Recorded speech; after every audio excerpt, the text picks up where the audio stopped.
Welcome to all of our guests. Many of you probably have not attended a preservation board meeting before. These meetings are being conducted by Zoom as they have been for the past several years. We ask that everyone who is not speaking remain muted. And if you would like to speak on any agenda item, please put your name and that agenda item in the text box. We will call on you for oral comments. Comments submitted in the text box do not count as public comment. You actually have to voice them. So we will call on you if you tell us that you would like to speak on an agenda item. And I'll repeat this several times throughout the meeting for people who are joining late.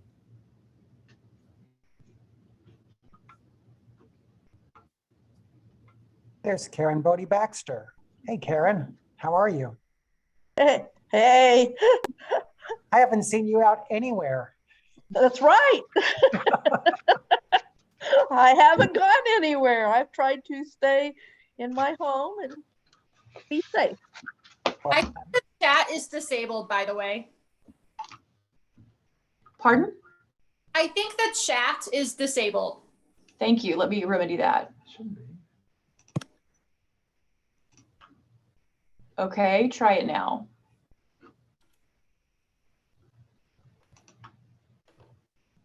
Meg, I think that's great. You urge everybody to sign up in the chat and then you disable it. that starts our meeting off on a friendly note. Thank you, Mr. Chairman. I'm only saying that because you know how much I miss my gavel.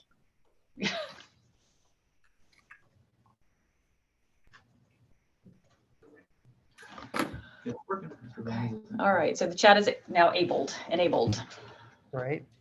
Barb Burkett, I see you've taken great pains to decorate your walls. Good job back there. It's a minimal look.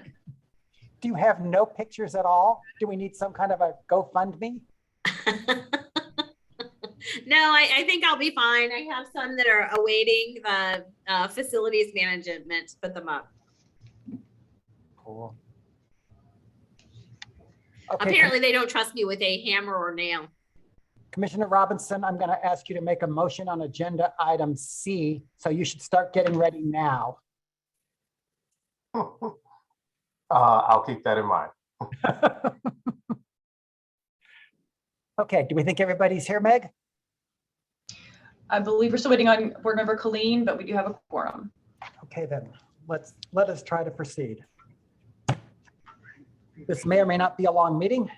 We'll see how you all do.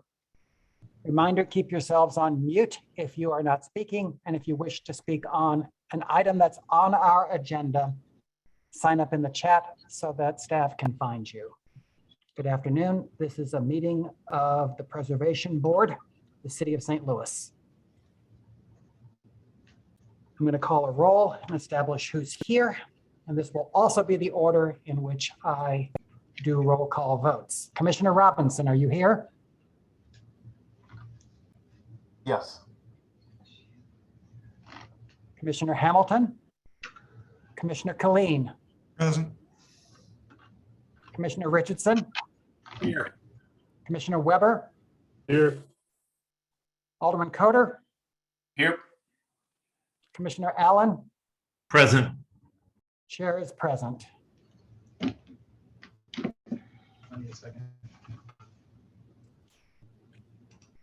Okay, commissioners. Has anybody read the minutes from the February 28th, 2022 meeting? Yeah. Mr. Chairman, I have, but I note a minor issue. Okay, let's hear the issue. On the account of item E in the findings of fact, second bullet point, it says the developer applied for 3 new permits for 2231, 2233, and 2235 Hickory, parentheses, to do what, state here in all caps. Seems like something's been left out. Okay. Obviously, we cannot approve these minutes as written. Meg, do you want to send those back to us? We will work on that. Pardon? Yes, we can try to get that resolved before the end of the meeting so that you can take action on that. I apologize for that oversight. Perfect. Okay, commissioners, we'll hold that on the agenda. Looking down through the agenda, does any commissioner need to recuse themselves from the discussion of any of these matters? Chairman, I need to recuse myself on item B.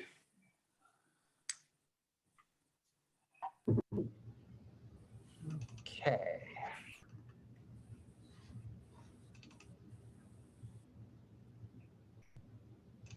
Anybody else? Okay, Commissioners, is this the order in which we want to do these agenda items? Anybody have an alternate suggestion? Chairman, should we maybe take item C first? And I think that will be fairly routine and just get it out of the way if the applicant's here. Is the applicant for agenda item C here? Yes, I'm here. Quentin Tata, representing Insight Design Studio. Commissioners, what do you think about that? Anybody object? No. Okay, good suggestion, Alderman. The agenda items we will consider will be C, A, B, and that will be our order without objection. To begin, calling agenda item C, 1800 Lafayette. Let's see.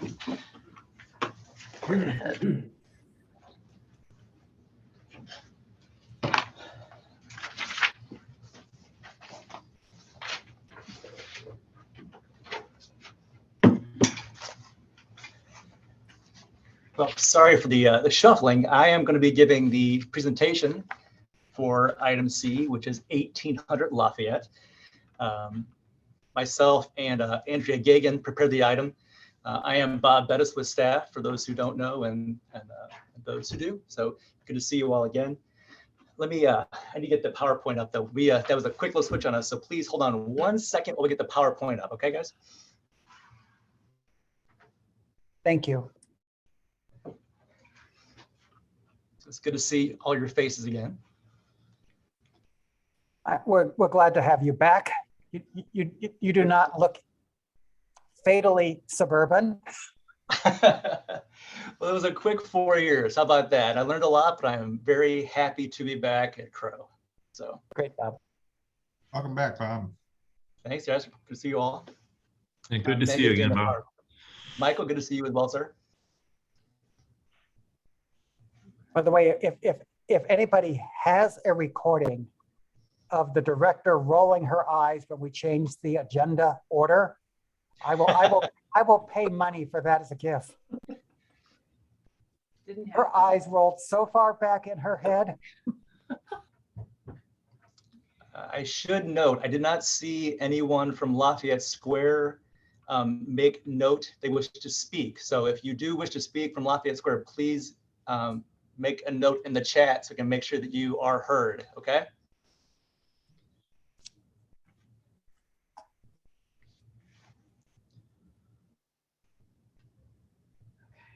Okay, let's rock and roll. This is a prelim review for a new sign at 1800 Lafayette Avenue in the Lafayette Square Historic District. This is the property in question. We all know it well. It's right there at the exit ramp and on ramp to 44 westbound. Next, please. This is it's a brief context map showing you where we're located, right there at the edge of the historic district. Go next. Okay, so the sign in question will be a 7.5 foot blade sign that will be placed at the corner of the northeast corner of the building. The standards in question are fine with the sign in terms of its design and its overall size. However, the issue is the placement of the sign itself. It runs afoul of the Lafayette Square code in that signs cannot be placed above the second floor windowsill. Next, please. As you can see by these two mock-ups, the sign will be placed above that second floor sill. Staff reached out to the owner and suggested that, well, I go back one thing. The initial placement of the sign was down at the metal storefront down below. We did not want to see a sign attached to the metal storefront in the spirit of keeping that historic material intact. So we suggested to move the sign up to that second floor level in order to preserve, the historic storefront and not to impact it in any way. The owner of the applicant was open to that. We also suggested that they make a smaller sign. We reduced the sign by roughly 25%. So that would take a 7.5 foot sign down to roughly 5.5 feet. So that was our suggestion the applicant still wishes to pursue that 7.5-foot sign. The sign will be mounted into the mortar joints, so it would not cause any damage to the face of the brick. So again, just in brief, next slide, please, actually. Just some brief context for you. Obviously, it's the great view looking onto the on and off ramp on 44, and then looking west on Lafayette, it's the intact, beautiful streetscape of Lafayette. One more. And it's across the street. So the context is not pristine given where it's at. And staff felt that it was a good compromise to move the sign up, even though it does run afoul of that height, second floor height caveat in the code. So given the compromise that was presented to the applicant, staff recommends that the board grant preliminary approval of the sign, stipulation that it's reduced in height by 25%, and that final plans, details, and materials are reviewed and approved by CRO. I do believe Lafayette Square wishes to speak on the item if they are present. Questions for staff? Questions from staff? We Questions did also from have one letter, I apologize, one letter against recommendation was sent to you earlier today from a city resident. Got it. Questions, commissioners? Yeah, I have a question. What was the basis of the 5% reduction? Like, why 25%? Why not 20%? Why not 30%? How'd you come up with that? If Andy was here, she is not here at this moment. Jan Cameron was also part of that discussion. I think it was in order to bring it down at least the size of the window adjacent to the blade sign. So if you get down to that 5 feet, you're looking at roughly the size of the window, and hopefully the scale wise, it wouldn't overwhelm the windows next to it. The sign itself isn't really blocking any historic detailing. So I think that just, lowering it somewhat to at least match the scale of the windows was, I think, the goal. Got it. Okay, thank you. Yes, sir. Can I ask a follow-up on that? Bob, so the picture on page 17, the rendering there, is that the sign as applicants proposing it, or is that a reduction, a 25% reduction? That is as proposed. Okay.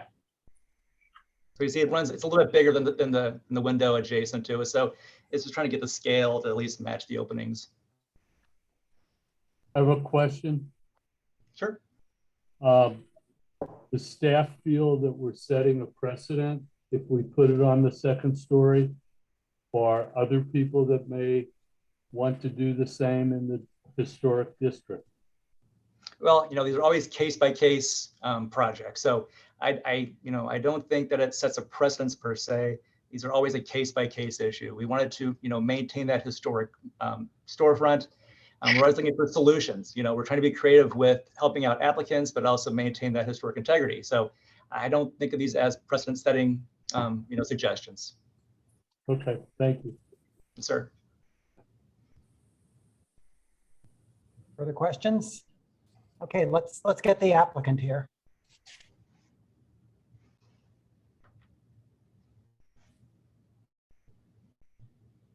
Hi there. Quentin Tata with Luminous Sign representing Insight Design Studio. Happy to answer any questions. Quentin, what do you want us to do? Well, I know the customer would love it if this size and this option would be approved. We've been through quite a few different revisions trying to come up with a tasteful design that can complement the historic building, but still be able to give them representation in the area. So if approved, that would be great. We'd love to get going into production, but happy to accommodate whatever the board sees. Are you a sign person or a construction person? I'm a sign person. So what does 25% reduction mean? Just that we would. Same number of people see it or what? They still could. Obviously, you can see that the letters in Insight Design Studio are already pretty small. So you'd just be reducing that logo and reducing the copy a little bit harder for people driving by and for customers to be able to see. Questions for the applicant from staff?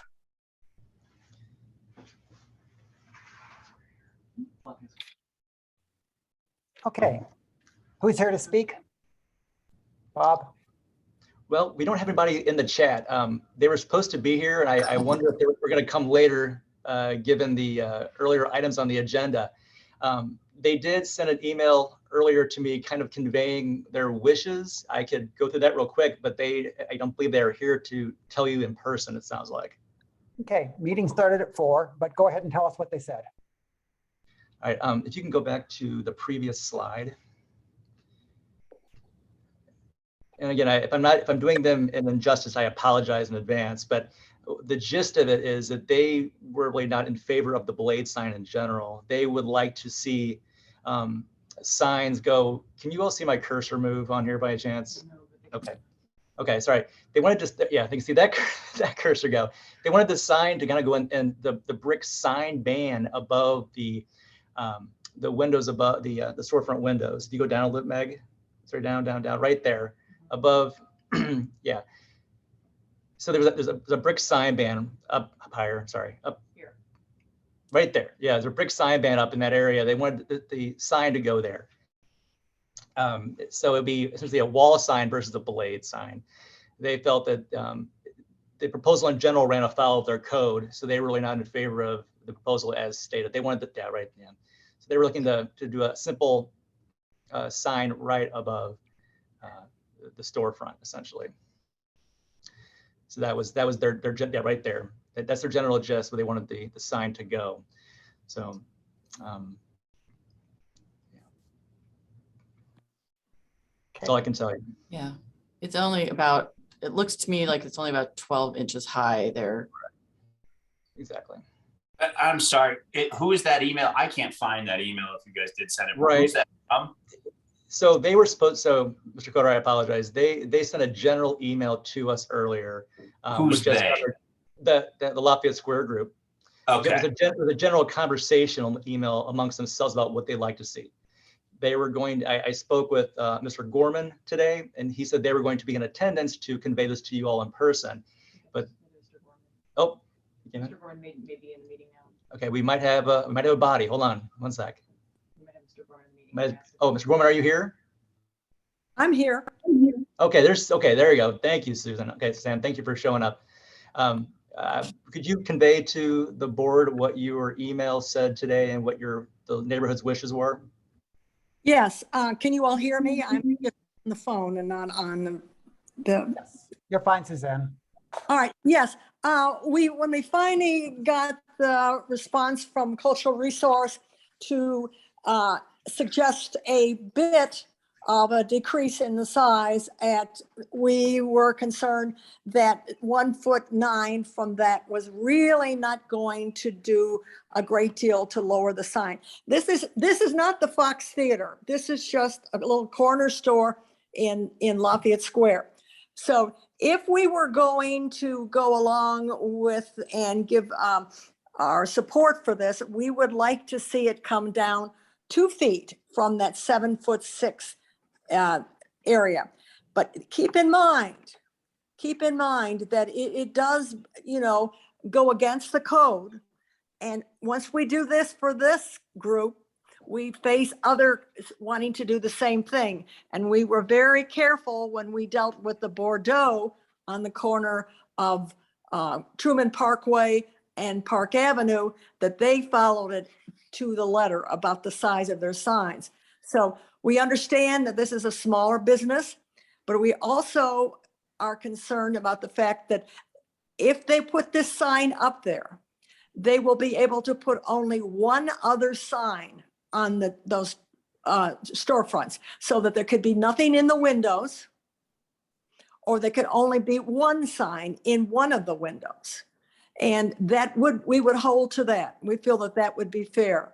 I personally think that this is a bad place for a sign, because having driven by it several times in the last week, it's hard to see that location well. And if it is cut down the 1'9" or 2'6", the point is it will be even harder to see. I'm suggesting that they look at a different location, either on the fascia on Lafayette, and that would be painted on the fascia, because we don't want to drill into the facade, and put another sign on the entrance going into 44, which is, I guess, the 18th Street side. Anyway, those are our suggestions. Everybody on the committee was concerned about the size of the sign. Everybody is concerned about violating the code when we do this and what we face with others who follow.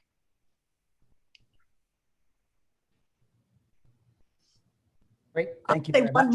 I'll say one more thing. I have drawn it up and I don't have it available to show you, but what it looks like if you kept the base of the sign exactly where it is showing on the drawings from the architect developer, and then cut it from the top, it still is above the sill, but it is certainly more manageable visually than, and looks, as I said, less like the Fox Theater marquee.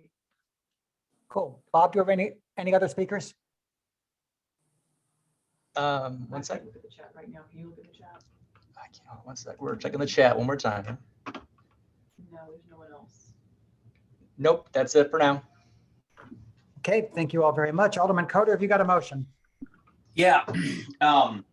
Yeah, I move that the Preservation Board approve the preliminary review of the sign with the stipulation that we reduce its size by 25% per the staff recommendation, and that final plans, details, and materials be reviewed and approved by Cultural Resources. Is there a second? Second. Motion made and seconded. Is there any discussion? Briefly, Chairman, this is a challenging corner. I'm certainly familiar with the efforts to market this building and to get a tenant in there. It's literally right next to the interstate on-ramp, as Bob mentioned. It's been hit a number of times. I think shrinking the size of this sign will both allow these guys to still, advertise their business, get their customers in, and hopefully, I know it's not exactly what the neighborhood wants, but it is shrinking the size. And I think this could be done tastefully. Once it's shrunk, I don't think it'll, nearly compare to the size of the sign at the Fox Theater. And I know we've allowed other signs. We've got some, I don't know if we have corner blade signs, but we have, other hanging signs on businesses in the Park Avenue business district. So I think this will fit in, especially given its location on the very edge of the neighborhood. Considering just down the street, we've got neon light up signs at various businesses. This is a much more historic representation. So I hope we'll approve this. Alderman, when we approved the sign for Commissioner Killeen's business, I said I would never vote against a blade sign again. So, well, there you go. So I'm going to be stuck on the blades should this be a tie. Okay, commissioners. Sorry, Yes. may I say real quick? I apologize. We do have 2 more comments in the chat that they do like the aesthetics of the first sign, which I assume means the sign with the bracket. And then actually now, Marlene Davis would like to speak actually now as well. On the sign? Well, she says, may I speak? So Ms. Davis, you're referring to this item? Alderman Davis, you're referring to this item? I would be surprised. I think she's probably here for agenda item A. I agree. Let me just. Okay.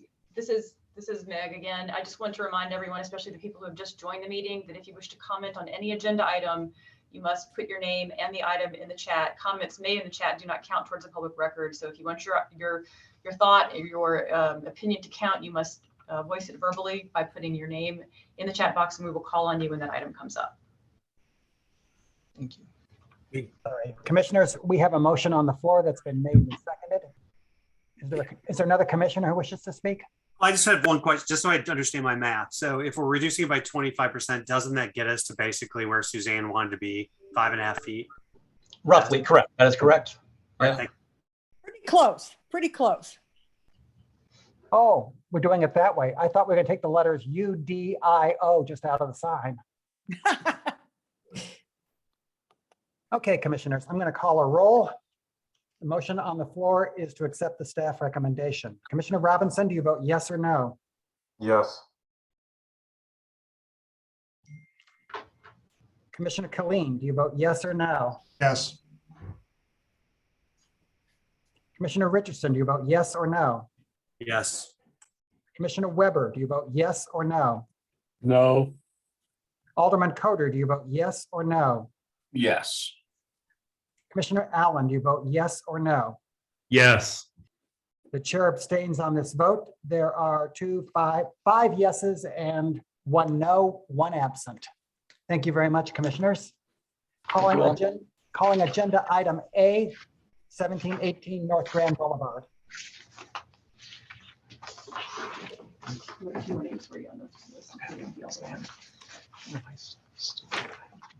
Where's my stuff?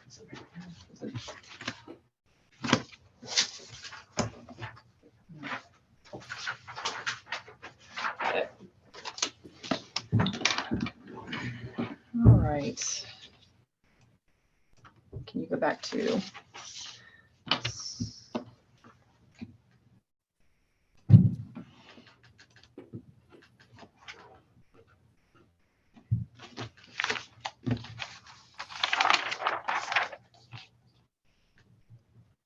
First slide. All right. Good evening, everyone. I'm Meg Lusto, Cultural Resources. Jan Cameron and I conducted the review for 718 North Grand. This is a preliminary review of the proposed renovation to and expansion of Powell Symphony Hall. The project's geography includes demolition of a house at 3514 Del Mar. Our jurisdiction is that this is city landmark number 78. It is listed in the National Register of Historic Places as St. Louis Theater. The next slide, please, gives you the general context showing the bounding streets and the location along Grand, bounded by Del Mar and Dr. Samuel Shepard. And the next slide shows you the proposed site plan. The existing building is in blue and the proposed additions are in pale yellow and gold. I'd like to give you all a bit of background first. Powell Symphony Hall was originally constructed as a movie house, the RKO St. Louis Theater, in 1925, joining a collection of theaters in the Grand Center area.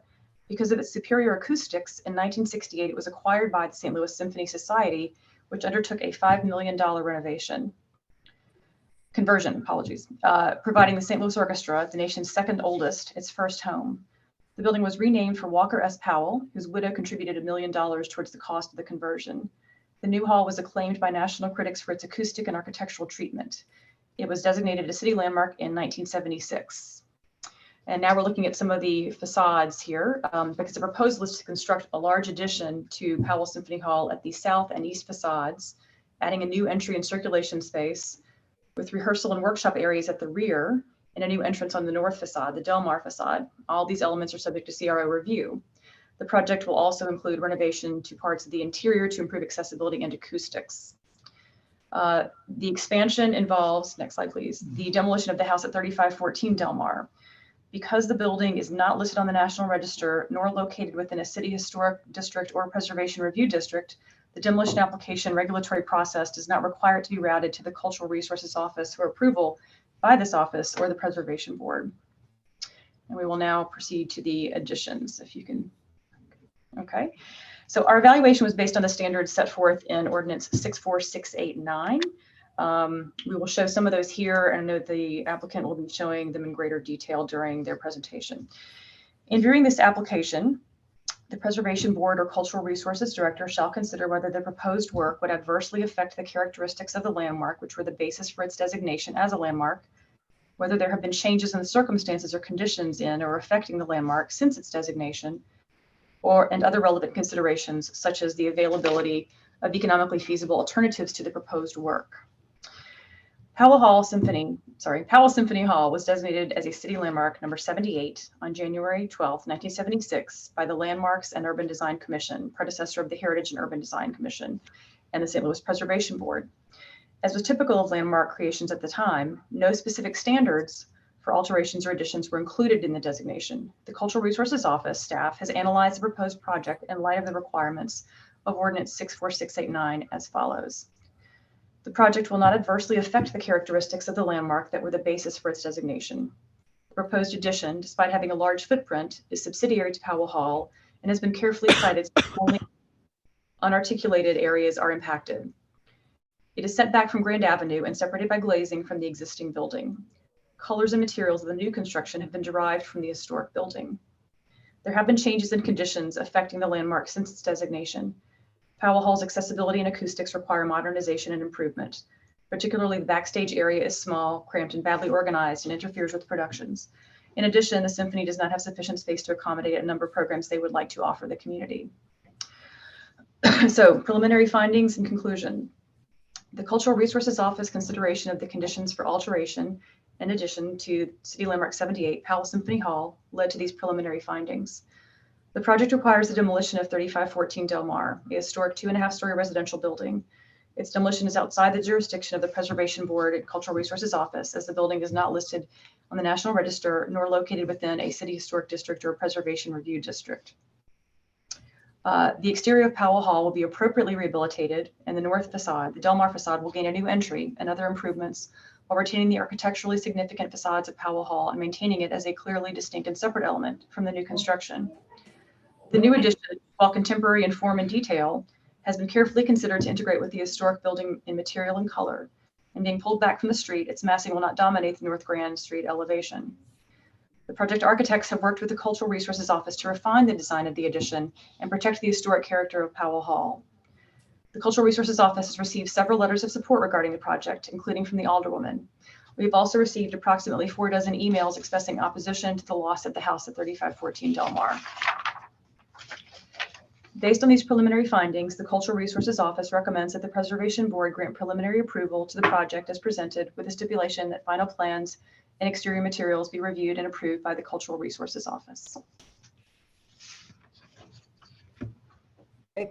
Commissioners, questions of staff? Chairman, I have one. Alderman?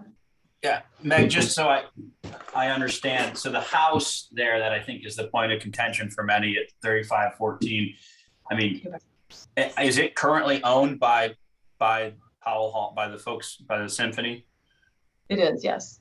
Okay, and if they were to tear it down tomorrow, do we have any say in that? Cultural Resources Office does not, no. Okay, but we do, because we have some say today. I'm sorry to interrupt. Please delete Nick Kerr, NIHC. I'm sorry. Please remove someone from the chat. Oh my. Apologies, Alderman. No, that's okay. I saw it. Yeah. So, I mean, we have some say in this because they're doing an expansion of Powell Hall, which is obviously a historic building, I'm assuming, on the registry. But I mean, they could tear this building down tomorrow without any of our input, right? Yes. Okay. That's it. Thank you. Mr. Chairman, I have a question for the staff. Go ahead. When did the Symphony first bring this project to the Cultural Resources Office? I'm just curious. Jan and I, Jan, are you in the meeting? Unmute. Jan? I am. Okay. It's been a few months. I can't remember exactly when, but it was the fall, I believe. We first had an initial conversation about it. We've been working with them with actual drawings for a month, maybe, I would think. Okay, thank you. Let me interrupt 1 second. Meg, are we taking that comment down? We are working feverishly to do that. I apologize. We're trying to get this person off and delete that comment right away. Okay. Getting out of my screen. So I have a question, Mr. Chairman. Yes, go ahead. So Meg, oftentimes in the past, we've required applicants to get a building permit before they tear things down. But in your answer to the Alderman's question, are you saying that's not an option here because they could tear it down no matter what we say? It is not under our jurisdiction, so yes. Thank you. I have a question. Meg, when the house is torn down, what's gonna be on that property? Where is it? Pardon? What is gonna take place on that piece of land when the house is demolished? Commissioner Weber, why don't we let the applicant do their presentation and see if we still have a question? Whatever you say, Mr. Chairman. Okay. Maybe take a brief recess. I'm very eager to get this comment down and eject someone from the meeting, and it's distracting to. Okay, commissioners, we're gonna take a short recess while staff works on a technical issue. Recess! I can mute them all. Mute them all. Yeah.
Okay. I can just be monitoring them. Okay. Smith, how are you? Steve Smith? Yes, we have now restricted the chat so that people can only send us chats, and attempting to delete some things, but that may not. Yeah, we have kicked 2 people out of the meeting. We've ejected them from the meeting. Okay. Okay. Let's continue. At this point of the meeting, staff had questions. Sorry, commissioners were asking questions of staff. Any further questions? Okay, let's hear from the applicant. Who starts?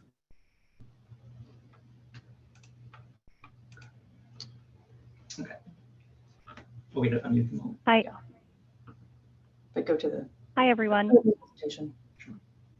Hello. Hi. You may do your presentation in the order that you want. You may call on the people from your team in the order that you want them. Great. Okay, thank you, Meg, for pulling up the slides. I will just say next whenever I need you to advance them.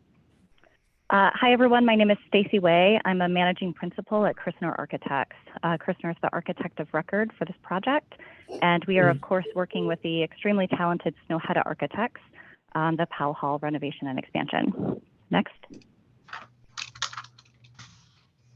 Great. As the CRO staff noted, Pell Hall was originally constructed as a movie theater in 1925 and renovated in 1968 to become the new home of the St. Louis Symphony Orchestra. Pell Hall is extraordinary, but its original use as a movie theater has resulted in many challenges for the symphony. If you've been to performances at Pell Hall, you will note that the back wall of the stage is essentially the exterior wall of the building. There is no back of house and there is no rehearsal space for musicians in this building. To appreciate what that truly means, you need to understand that if you walk through the basement boiler room at Pell Hall today, you will see music stands. Many musicians warm up in the basement because there are virtually no warm-up spaces for musicians. When you listen to the symphony on Saturday night at KWMU, you should know that the symphony's facilities personnel have a list that is 3 pages long of equipment they have to turn off in order to ensure the quality of the broadcast, because they currently have outdated systems, mechanical units that are feet away from the stage, and no acoustic separation between equipment and the concert hall. And when you see female musicians on stage, you should know that they most likely changed in a small bathroom stall before the performance. There is such limited space and literally no back of house that adequate dressing rooms don't even exist in this building. But the building was never intended to be a concert hall, and quite frankly, it lacks some of the most fundamental spaces needed to function as one. Next slide, please.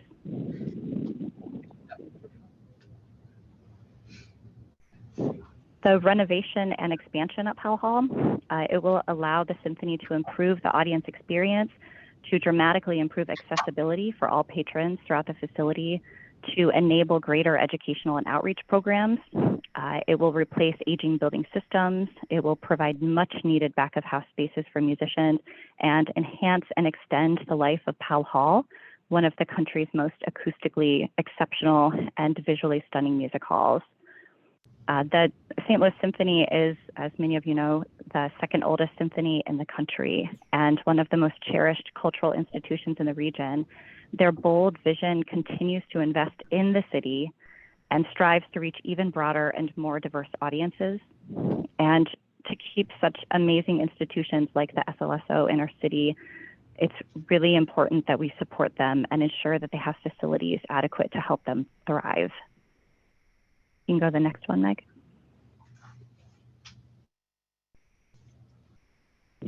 As Meg, of course, discussed, while Pell Hall is a city landmark and has national significance, we recognize that there is community concern over the response to 3514 Delmar. As we all know, the house is not located within the historic district. We have read the nomination form for the district, and aside from this map, we found no other mention of the house. Its history is not discussed, and it is not identified as being eligible for the historic registry. That being said, we never take the removal of a building lightly, and we'd really like to take a few minutes to share some considerations and studies regarding the house. If you can go to the next slide, Meg. I also wanted to add, while we're transitioning slides, that there was a question earlier about how long our team has been discussing the project with the Cultural Resources Office. We actually began discussing the project with Dan Krasnoff when he was the director. And I pulled meeting notes and prior presentations really quickly just to check the dates on that. So our team first began conversations in February of 2021. We discussed the purview around the demolition of 3514 at that time, and discussed the aspirations and the general approach to the project at that time as well. We presented initial plans during Schematic Design, which was back in April of 2021. We met with Dan and presented that at that time, and had several meetings over the course of his tenure. And when Meg came on board, we did meet shortly after she came on board. We took a tour of the facility together, and then we had a series of meetings in the fall of 2021. Anyways, back to the expansion. As Meg stated, there are 3 main components of the Pell Hall expansion. The front of house expansion will be to the south of the building. It will be an extension of the current lobby and concourse areas, and it will also connect to the existing concert hall with the new Education and Learning Center, which is located in that yellow color immediately to the southeast of the building. This space will hold rehearsals and education and outreach programs for the community. The new back of house expansion will be immediately to the east of Pell Hall. It will include warm-up and practice rooms, dressing rooms, a music library, guest artist spaces, artistic operations, and state-of-the-art video and audio recording and broadcast studios. And as with any world-class concert hall, it is imperative that these back-of-house spaces be located immediately behind the stage area. Impeding this adjacency truly compromises the functionality of the spaces. Next slide, please.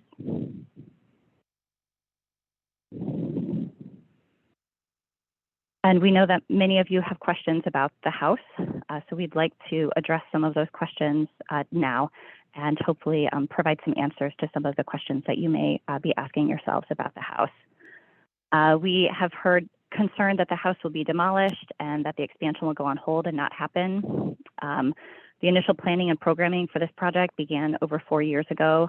The design team started meeting with cultural resources over a year ago to discuss the project. This project is well into design and the symphony is committed to moving forward with this project. We've also heard a lot of questions about can you incorporate the vacant building into the expansion? And there are a lot of technical challenges with that. Pell Hall, the expansion is required to have a 3-hour rated non-combustible construction assembly, while the house is unrated wood construction. There are immense life safety, accessibility, and seismic code required upgrades that would be required on the house in order to incorporate it into the expansion. These upgrades would really render the house unrecognizable. Aside from the required upgrades, there are so many technical challenges, navigating moving large instruments in and around the spaces, like grand pianos. The scale and configuration of the house would truly prohibit that. The finished floor levels do not align across the buildings. The acoustic integrity of recording and rehearsal spaces can't be maintained through the house. The ability to provide temperature and humidity control for the delicate and really priceless instruments within the symphony can't be maintained throughout the house. It's really functionally and technically infeasible to incorporate the house into the expansion. Similar is true for building around the house. To do this, Pell Hall would have to have a 3-hour rated firewall that maintains a 15-foot fire separation distance from the house. That's the boundary that's identified by the dashed red line there. It would severely compromise the ability to connect to the stage and really provide functional back-of-house spaces for this facility. And lastly, of course, many people have asked, why don't you relocate the house? Just move it. And we know that some precedent has been established through other projects elsewhere for historic structures to be relocated as part of the project cost. To our knowledge, all of those projects included federal funding. All of them were subject to Section 106 review, and most of them included additional funding from the city. This project, that's not applicable to this project. This expansion is not receiving any federal funding. It's not receiving any city funding, and it's not subject to Section 106 review. Almost more importantly than that, though, relocating the house really does not support the mission of the symphony. The SLSO is investing in a historic landmark that serves the mission of the organization and the needs of the community and the region. We really appreciate that the price tag for the project sounds large, but it falls short of meeting all of the needs for Pell Hall. And really every dollar raised needs to be invested into the mission and into extending the life of Pell Hall for as long as possible. I will note, however, though, that the symphony is more than happy to speak with anyone who has land available and would be willing to cover the cost of relocating the building. They are not opposed to moving it. It just does not serve their mission, and it is not something that contributes to what they do. Next slide.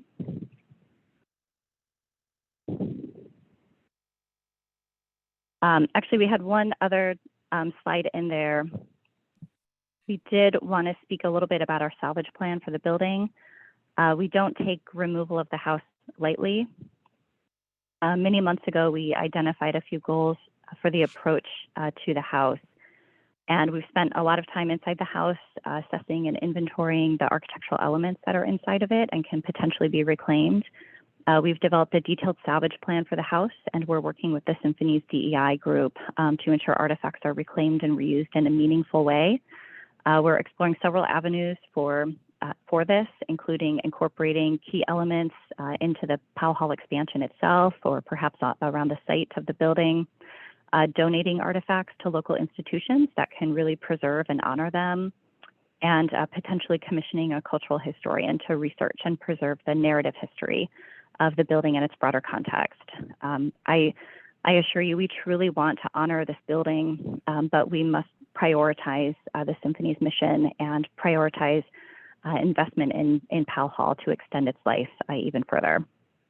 And with that, I'm going to hand things over to Michael Cotton with Snøhetta to present the design. Hi, everyone. My name is Michael Cotton. I'm an architect and director with Snøhetta. And as Stacy said, I would like to start by saying we truly love Pell Hall and we appreciate, we approach this project with a lot of care and consideration. In terms of the relationship between an historic building that people love and a new expansion, it's always a bit of a nerve-wracking moment. But there are a few terms and principles here that served as a guide for us that will be discussed further in the presentation. Next.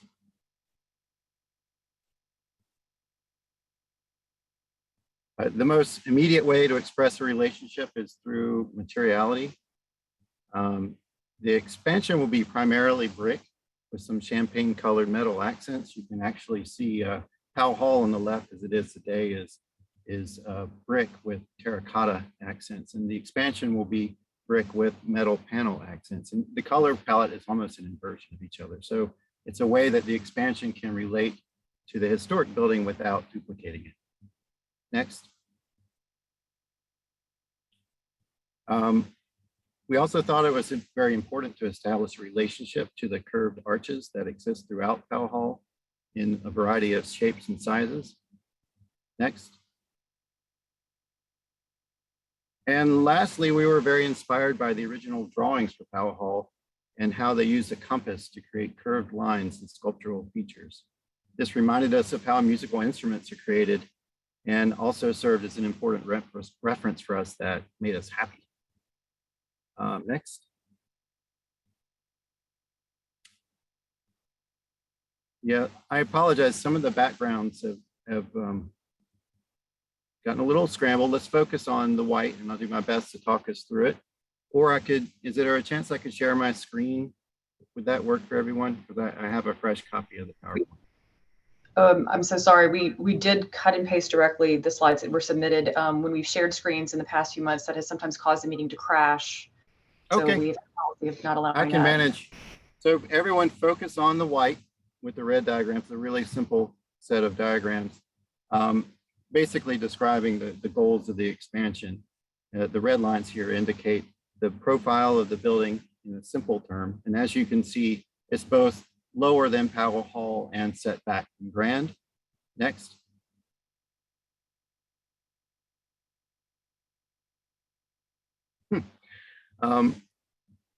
This is not supposed to look black, but the idea here is that being a neutral box would not do the trick. The expansion must have its own personality and creative expression to be an equal dance partner with Pell Hall. Next. A part of that is some subtle shaping of the massing as well as its a large arched opening. Next. Which is intentionally both evoking the proscenium of Pell Hall as well as creating a new, very open, very transparent portal into the expansion to really make this feel like a welcoming place that draws people in. Okay, next. And here are some new renderings of what that will look like from Grand. You can see the scale and the openness of this entry will be an important activator for Grand with the interior life of SLSO on display. We believe that this transparency will greatly improve awareness of events while promoting a welcoming and inclusive sense of entry. Next. Just a little closer of the same view, you can see inside a spiraling stair will be an important visual element from the exterior, drawing your eye into the space while highlighting the active circulation across all levels. Next. This will be the view from Granddale Square. We find this particularly exciting. You can see how the expansion is set back and smaller in scale, but still a sculptural element that is a nice compositional partner with Pell. There will be a large window that creates a clear distinction between the two, and that will also glow at night. Next. Closer up, you can get a better sense of the materiality. You can see the curving brick walls and the champagne colored metal within the arch. This material will reflect light from the interior, creating an animated surface, especially after dark. Next. Before you reach the main archway, you will be welcomed by a landscape plaza on the corner. This will be a new public amenity that relates to the park across the street while enhancing your sense of arrival. Next. This is a view looking down on the plaza where we are integrating accessible slopes, plantings, benches, and a zone for outdoor seating. Next.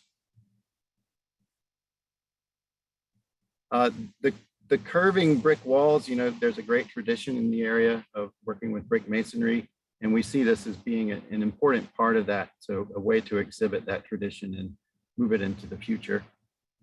Next. The back of house in comparison is intentionally reserved in its expression just to talk about its functional nature, but we are working with the same material palette of brick and metal. Next. Closer view gives you a better sense of that. We're creating a new artist entry, providing direct access to the back of house from the adjacent parking. I think you can see that in the next view. Here's a close-up of that. So working with the landscape and you know, just creating a nice way of entering the building for musicians. Okay, next.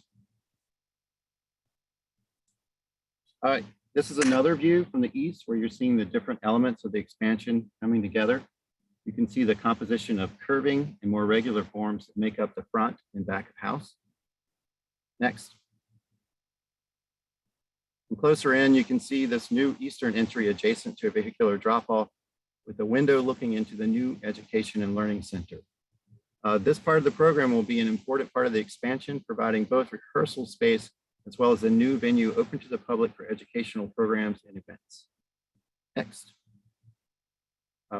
This idea of reaching out in all directions is super important as SLSO strives to be as open and as accessible as possible. There will also be an improved entry on Del Mar as a critical gesture to the north. So we are really trying to create a destination that is attractive from all directions. Next. This is a straight-on elevational view of the expansion along Del Mar. You can see how the low form and even the window proportions relate to the existing bump out Pell, which was originally a hat shop. Next. And of course, the site and landscape is also very important to us. And here you can see a sense of how we will use plantings along the edge to enhance the character of the street while buffering the parking from view. Next. And this was meant to be not that. It was meant to be the original at the front main view. Anyway, that concludes our presentation, and thank you for your time and consideration. Great. Staff questions? Sorry, commissioners, questions of the applicant. Mr. Chairman, I have a question. I have several questions, but the first one that comes to mind, given that these letters are fresh, I received from the staff letters of opposition from our regional steward of Historic Buildings Landmarks Association of St. Louis and our statewide steward, Missouri Preservation. I'm curious if the applicant or the designers working for the applicant have engaged these organizations, and if we're getting these letters after such engagement, or if that engagement hasn't taken place. Thank you. Does anyone? I can. Okay, Stacy, go ahead. Yeah, I can address that one. We have not engaged those organizations directly in conversations. We began speaking with the cultural resources staff quite some time ago about it. And once we understood the purview of the project and approvals, we left it at that, to be frank. Okay, that answers it. Thanks. You said you had several questions, Commissioner Allen? Yeah, but you can come back to me in a minute. Let me compose them. I have a question, Mr. Chair. Commissioner Weber? Thank you. Stacy, looking at this picture, the historic building, to my eyes, becomes an afterthought. And you're really focusing on the new entrance. And the historic building just gets lost. I'm wondering if anybody else sees it that way. I mean, I think expansion is great, and I'm all in favor of it. I'm just not sure why we put the historic building as an afterthought. Commissioner Weber, can you repeat your observation in the form of a question? Could you tell me why the historic building looks like an afterthought? I can Michael, try to, yes? Yeah, well, I was also going to mention that in this rendering, the view is specifically choreographed to feature the new entry and the new expansion. I think some of the other renderings that Snowhead has prepared demonstrate the expansion as being fairly subsidiary to the existing building. And Michael, I'll let you pick it up from there. I don't mean to steal the full answer. I mean, you're exactly right. I mean, whenever you pay for professional renderings, you try to get the key shots that really show the new work that's taking place. We did have a slide in here that we took out late that showed the project from many different angles, and the concern was that no one could tell where the expansion was because Powell Hall is actually prominent, far more prominent from most perspectives. On the other hand, we do think that it's important that there is a kind of, someone needs to notice that something has changed about Powell, especially in this effort to be very assertively promoting bringing people in. So having that transparency and that grand gesture of entry, we thought was really important. Okay. But if you can imagine, if you were looking the other direction from Grand, you wouldn't see it at all. Wouldn't see what? The building? You wouldn't see the expansion at all from the north. That's true. But if I'm coming from the north and don't go in on Delmar, I have to walk around, and I'm not complaining about the steps. I'd still have to go to the main entrance. Well, and there is an entry on Delmar, and there is. I know. Yeah. I think maybe you could enhance that entry more. But I'm not an architect. I'm just telling you what my eyes are telling me.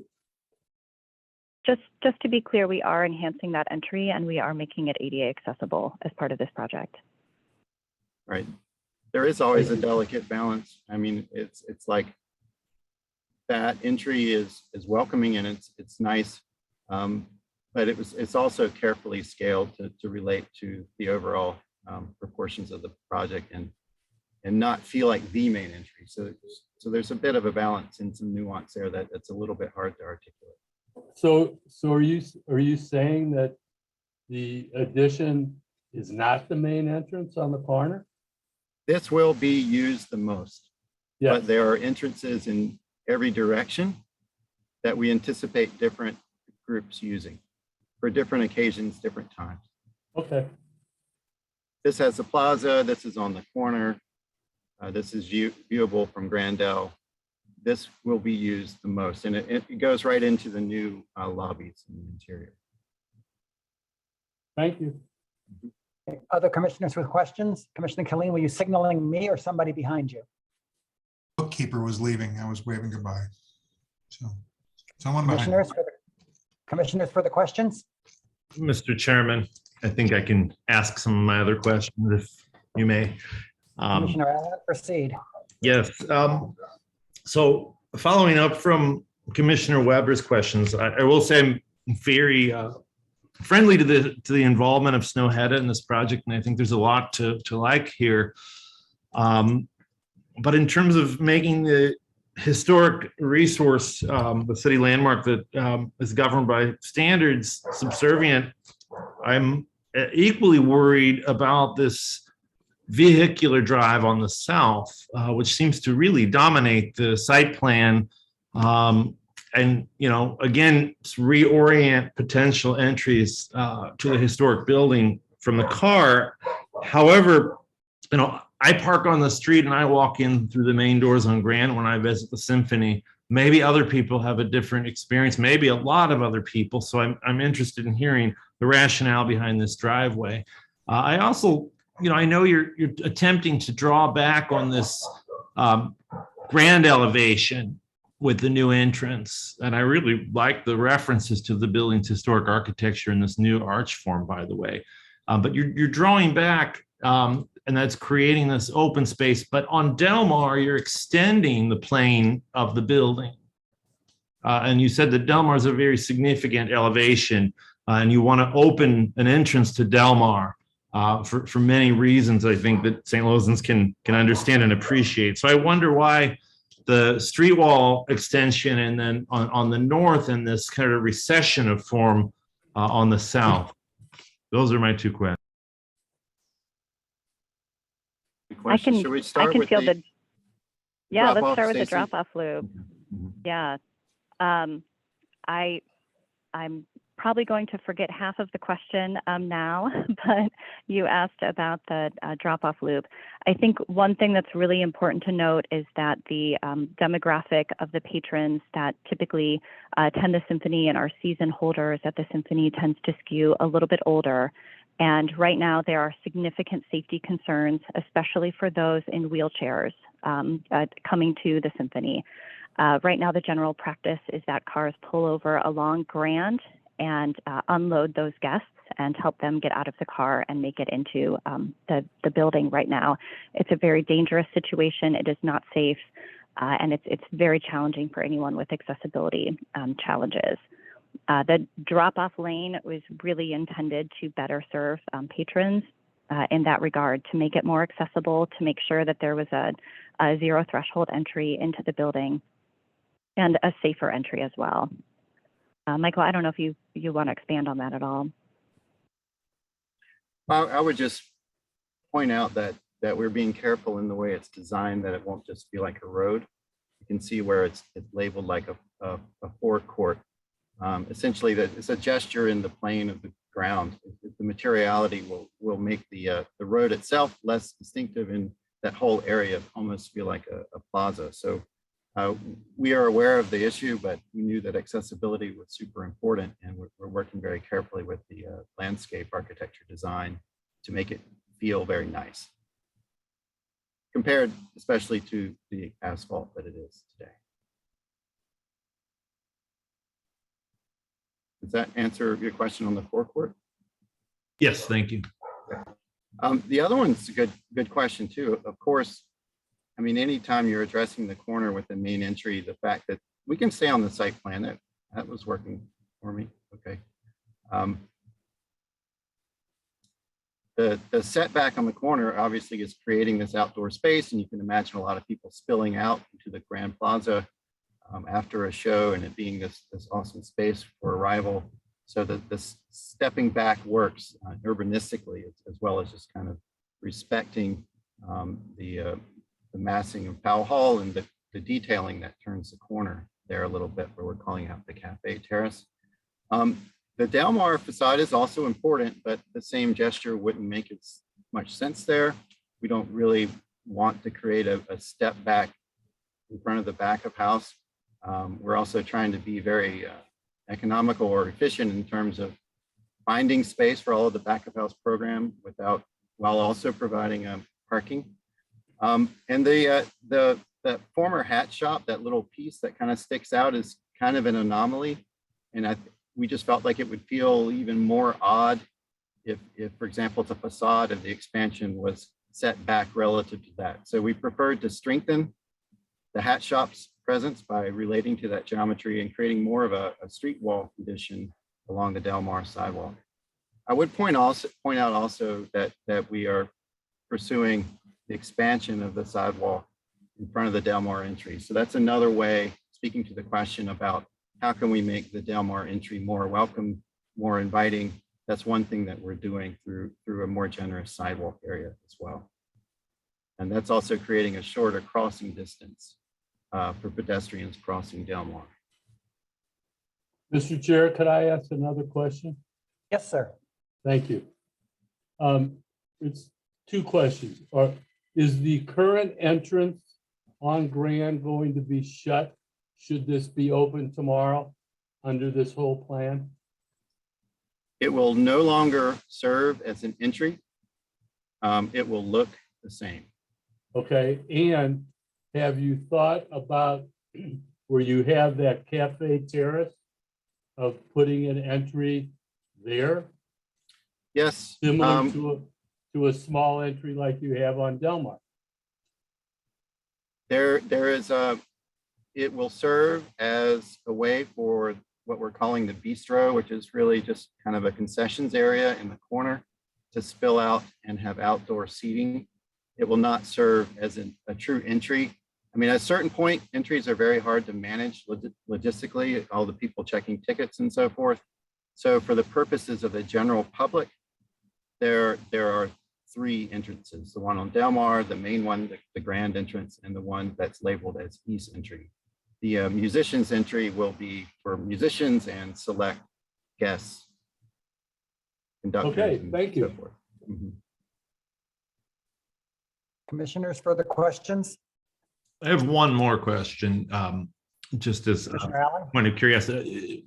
I know the Symphony is a nonprofit organization, but it is possible for nonprofits to utilize historic tax credits. Will historic tax credits be used on this project? And if so, how far along is the review for the State Historic Preservation Office and National Park Service? Because they might have different concerns than this body. Thank you. Yes, historic tax credits are not being pursued on the project. Oh, easy enough. Thanks. I had a question, Mr. Chairman. Mr. Cotton, in your design, did you need to, or did you try to adhere to the standards from the National Park Service when it comes to additions? Yes, the terms that we started with, the blue page with the 4 sets of words or 5 terms were a distillation of that document. And you've been in touch with those folks and they approve this design? No, sir. Well, you haven't. Okay. Have not been in touch. It's, I guess I would just warn you that that statement you made that you're trying to create something that can dance and I guess be at the same level as the original building. They have issue with that. Yeah. They like additions to be subservient to the historic building. Right.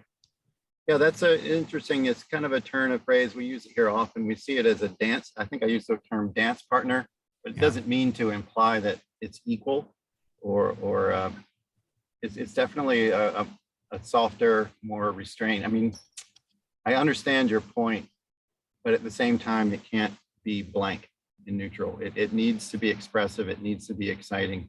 So we've been working very carefully on that and in hope that we had found the right balance.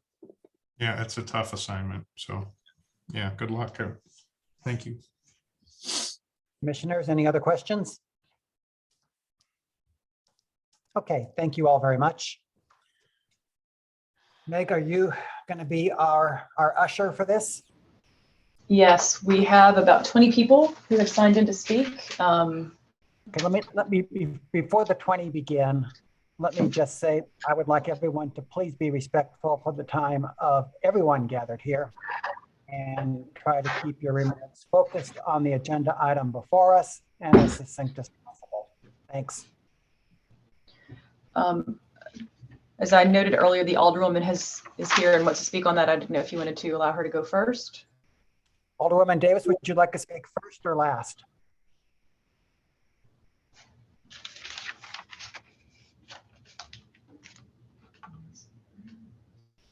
Okay, I would say by default, she'll speak last. Proceed. All right, first we have Randy Vine. Vines. Hey, Vine. everybody. Although one of the Vines, he is still not referred to as Randy Vine. We're interchangeable. Hey, everybody, and it's good to see everybody again. Randy, welcome back. Thank you. Thank you. I wanted to also extend a big thanks to the St. Louis Symphony for their continued commitment to Midtown and St. Louis City and Powell Hall. I think it is very admirable. You have steadfastly, remained a very, very faithful member of our city. And I think that's really something that everyone should respect. And it's very clear to me that your commitment extends far beyond the here and now. And I'm glad to see you looking toward the future investment of Powell Hall. That said, I think it's fair to state the obvious that the reason the St. Louis Symphony Orchestra is so well respected, such a venerable institution, is because it's a legacy institution that whose roots, harken all the way back to when St. Louis was one of the largest and most prominent cities in the Western Hemisphere. It wasn't that long ago, but for a very long time, our city, as we know, enjoyed a prosperity that most cities never will. And part of the responsibility that comes with being a steward of that era is to respect some of the remnants that of the urban fabric that were there and grew with the symphony. And I think it's very obvious to see that Midtown St. Louis and Grand Center in general has experienced just unspeakable decimation over the years for car-centric development. We have seen a lot of irreplaceable urban fabric replaced with parking lots or parking garages or gas stations or what have you. I realize that the building in question on Delmar is not in a preservation review district, but if context matters, I think it speaks volumes. Context of, especially with regard to Powell Hall, such an institution that is such a destination for people far and wide from the metro area and beyond. It's a reflection of our values as a community. And the thing that, St. Louis may not be what it once was at the turn of the century. But what really sets us apart from other cities that now currently rank near us, such as Wichita or Des Moines or Indianapolis, some of these places that would never have been uttered in the same sentence as St. Louis 100 years ago, are now our peer cities. The thing that sets us apart is our built environment, our historic urban fabric that cannot be replicated. They just don't build cities like this anymore. And when you walk out of these institutions like Powell Hall and the Fox Theater and these rich cultural amenities, we are surrounded by reminders that this was built to be a great city, that this is a city that matters, that it's a city whose fathers and mothers had foresight, and they thought they didn't want to build a city that was just functional and utilitarian. They wanted to express a grandeur and a prosperity and self-respect. And I believe that the building on Delmar that is proposed to be deleted through this project is really one of those buildings. It's one of those structures that reminds us that this is not just an ordinary city. It's not just any city USA. This was a city built to matter and inspire a sense of place. And people coming into Powell Hall from all directions, that is their entrance. And while it's not in the shape we would all like to see it in, it is certainly not disposable. And I would just hope that such a prestigious institution like the St. Louis Symphony Orchestra would think a little bit outside of the box and not just the path of least resistance, and maybe think creatively ways to incorporate this very unique, distinctive building that sits on its property into the envelope of the redevelopment. Because great cities do not always do what's easiest. They do not just decimate the urban landscape because a building may be inconvenient. I really do think that there needs to be some more thought put into this. And at the very least, every effort should be made to move the building and preserve it intact so that generations after us can enjoy the cultural riches that that were born out of an era when St. Louis really was one of the greatest cities in America. So I really just hope that cooler heads prevail. Once that building is gone, it's gone. And I would like to see, you know, some alternative plans considered. So thank you. Thank you. Next. Next, we have Andrew Weil.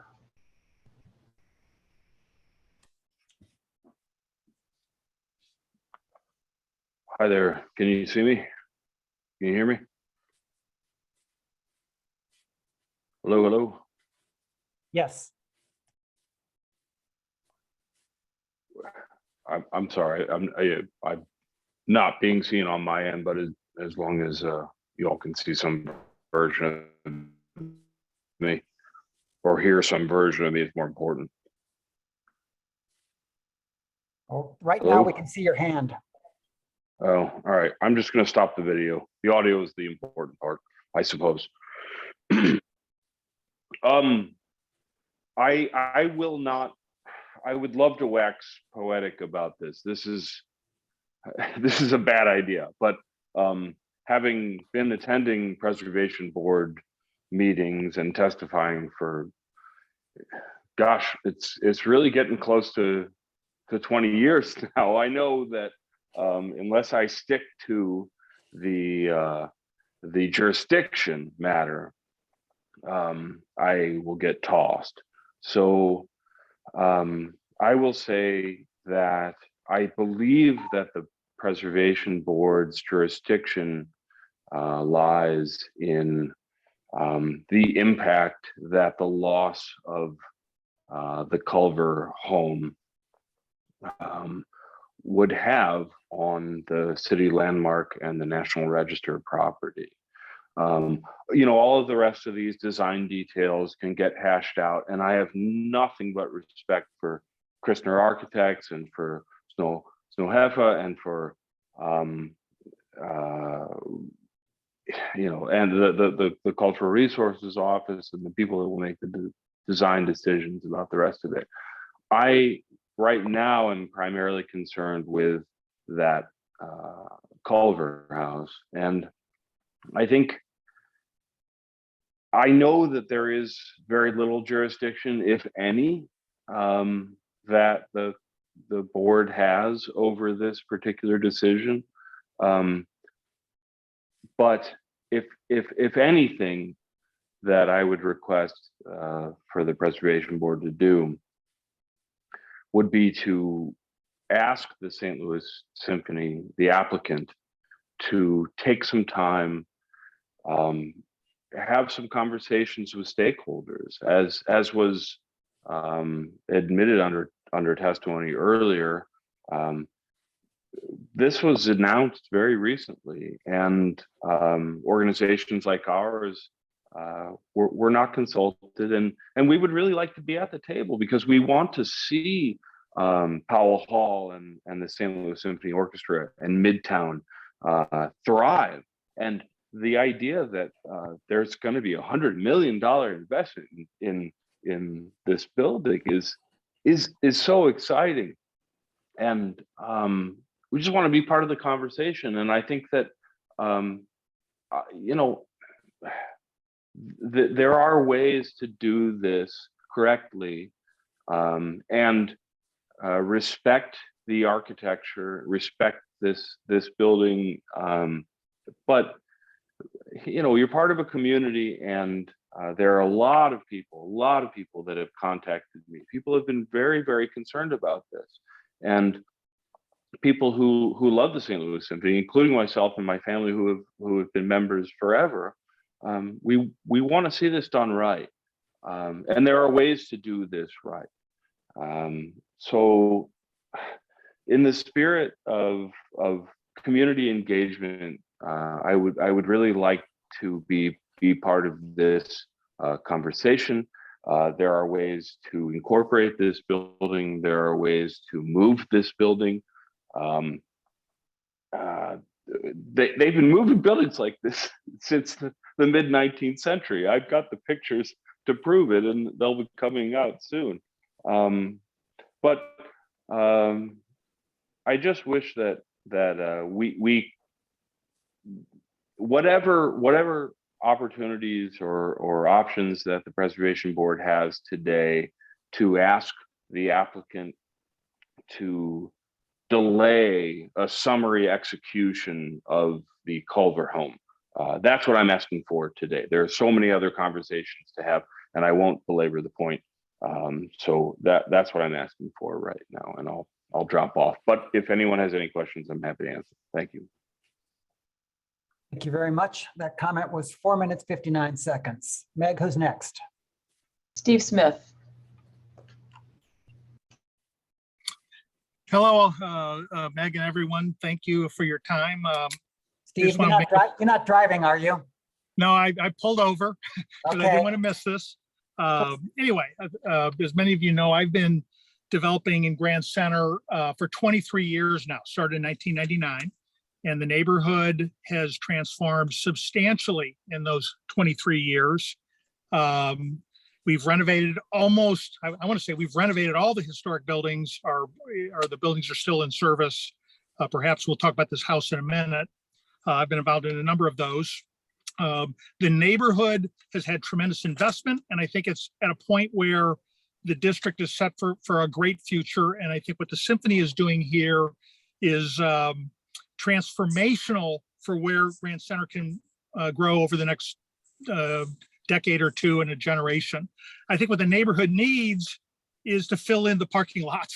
Right now, the biggest challenge that I see, having invested tens of millions of dollars in the district over the years, is it still has all these surface parking lots that sit empty every day, all day. It's great that the Symphony is partially, taking a very prominent parking lot right at the corner of Sam Shepherd and Grand and putting a world-class building on it.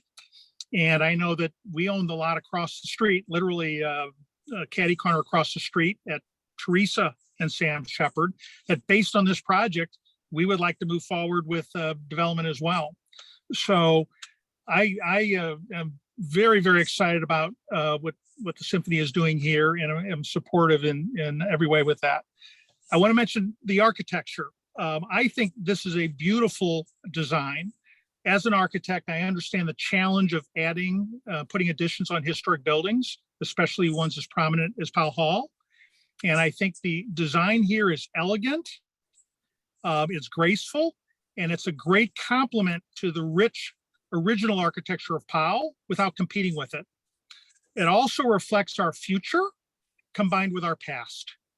And I think as we think about St. Louis in total, we are a city that has a great future. And I think the addition is symbolic of our future, and Powell Hall is symbolic of our wonderful and rich past.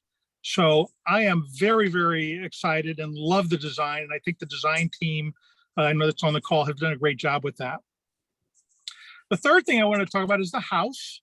I understand the challenge of, as an architect, I understand the challenge of how to incorporate that with all the physical demands there.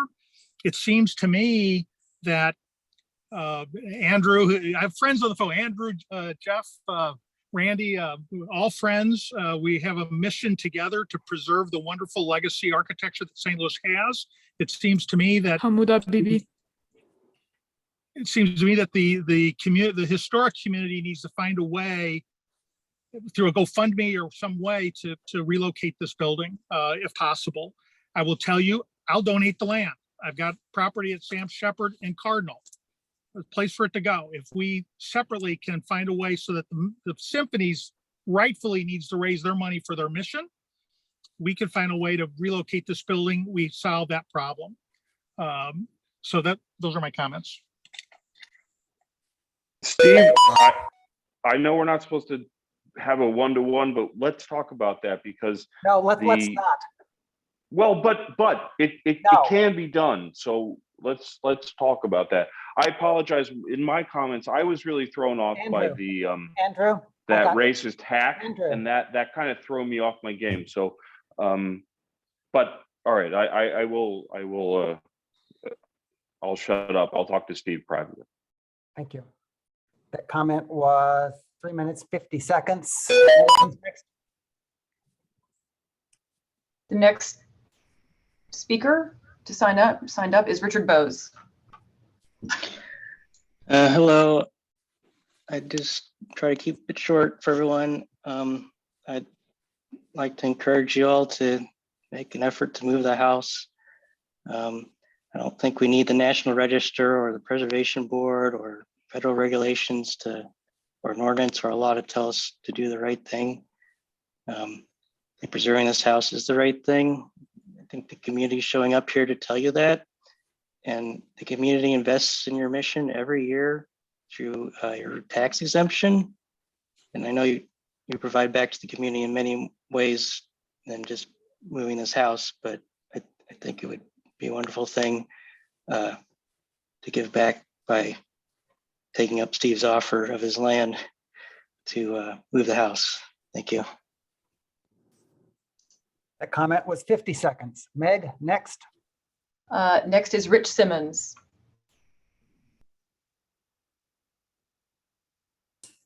Hi, I'm the executive director for Grand Center, and we are very much in favor of this project. When Marie Helene first approached us about what they were hoping to do for the symphony and positioning themselves for the future, we couldn't have been more excited. The symphony is truly a jewel, a world-renowned institution, and it deserves the same kinds of amenities. For that reason, we have been 100% behind this. I will say that I think this is really, really good for the city in many, many ways. First of all, the addition will allow them to expand programming and provide amenities that will continue to attract world-class musicians, which is an important part of their mission. Architecturally, I think that the building fits the district. It's a mirror to what my organization did in terms of developing Arts Academy Plaza just across the street, catty corner from it. So we've created this, if this in fact goes through in this way, we would actually create a mirror of an open courtyard on two corners of an intersection. And I think that this is really, really important from an economic perspective as well. I think this additional expansion will provide jobs both in the construction, but also long-term as they expand their programming. It creates a greater tax base as they have more and more people attend. And I think, as Steve's mentioned, this would be a real catalyst to additional investment in the district by private industry. There's a number of projects that have been talked about that can't seem to kind of get past the starting place. And I think that this kind of investment is impressive and will cause people to want to be part of what happens with the brick line that's coming through, with the symphony expansion, with the VA expansion. These are all important things. I'm certainly open to the idea of the house behind being preserved in some way if it's financially feasible, but as a not-for-profit, the symphony really does need to address their money towards their long-term goals. Certainly, conversation should be had, but I'm in favor of the project as it is. Thank you. That comment was 2 minutes, 25 seconds. Next, Meg. Yes, Alderwoman Davis has re-entered the meeting and she would like to speak. Thank you very much and good evening to everyone. I've just wanted to briefly give my support to the project. I do applaud our director. She has been very purposeful in making sure that everything she does with the symphony and its promotion of art, that it includes the community. She has opened the doors in so many ways and created so many new opportunities. I don't want to preclude that by the objection in any kind of way to this project moving forward. I wanted to thank Steve Smith and others who have given themselves in so many ways to helping us when we're in these type of positions, bringing in the private sector to solve them. So if it is feasible in any kind of way, I think that we should work towards the goal of saving the building, but making sure that it is very viable, that it will be successful in the end, whatever is determined to be happening, because we don't want another problem with it being a disaster and trying to do anything with it. So let's all be mindful of a project that is extremely valuable to the city of St. Louis. And for those who are not aware, we are 20 years behind most other symphonies and their improvement of their facilities. Pittsburgh was 20 years ago. Chicago was 17 years ago, and it goes on and on. So I'm excited about this for St. Louis, and anything I can do to help in any kind of way, I'm always available. Thank you very much. That comment was 1 minute, 46 seconds. Next, Meg. Mitch Jorstam or Jordan? Jorstad. Hi, thanks. Yeah, Jorstad. It's a little weird to pronounce. But yeah, thank you for giving me the opportunity to speak. So my name's Mitch. I'm a longtime area native. I just wanted to give my feedback on this. Respectfully, I am frustrated. Some of us in the meeting may recall about a year or two ago, we fought a battle and lost for the 1900 block of Olive.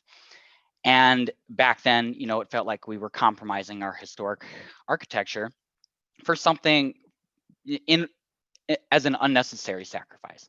And if that's what it feels like all over again, this is not a necessary sacrifice whatsoever. I'm extremely disappointed by the design committee's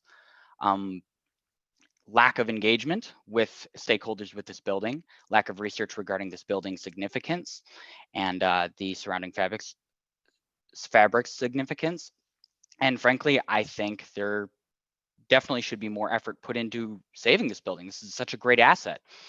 St. Louis has such a bad pattern for compromising its ever dwindling assets, like this house, like the Culver mansion. And we need to do better. I think to the preservation board, I would ask that, in whatever powers you may have applicable to this, that you put your foot down, because, it might delay this and draw this out, but, perfection takes time. It's going to take a little bit more time to kind of hash things out and make it perfect, but St. Louis deserves perfect. We don't need to cut corners. Powell Hall is, I love what they do for the community, and I like these designs. Like, this is really cool. But they can stand to wait, and they can stand to get it right. They're not going to leave overnight. This isn't a Rams type situation where we're desperate to keep them. We can work together on this to keep this house.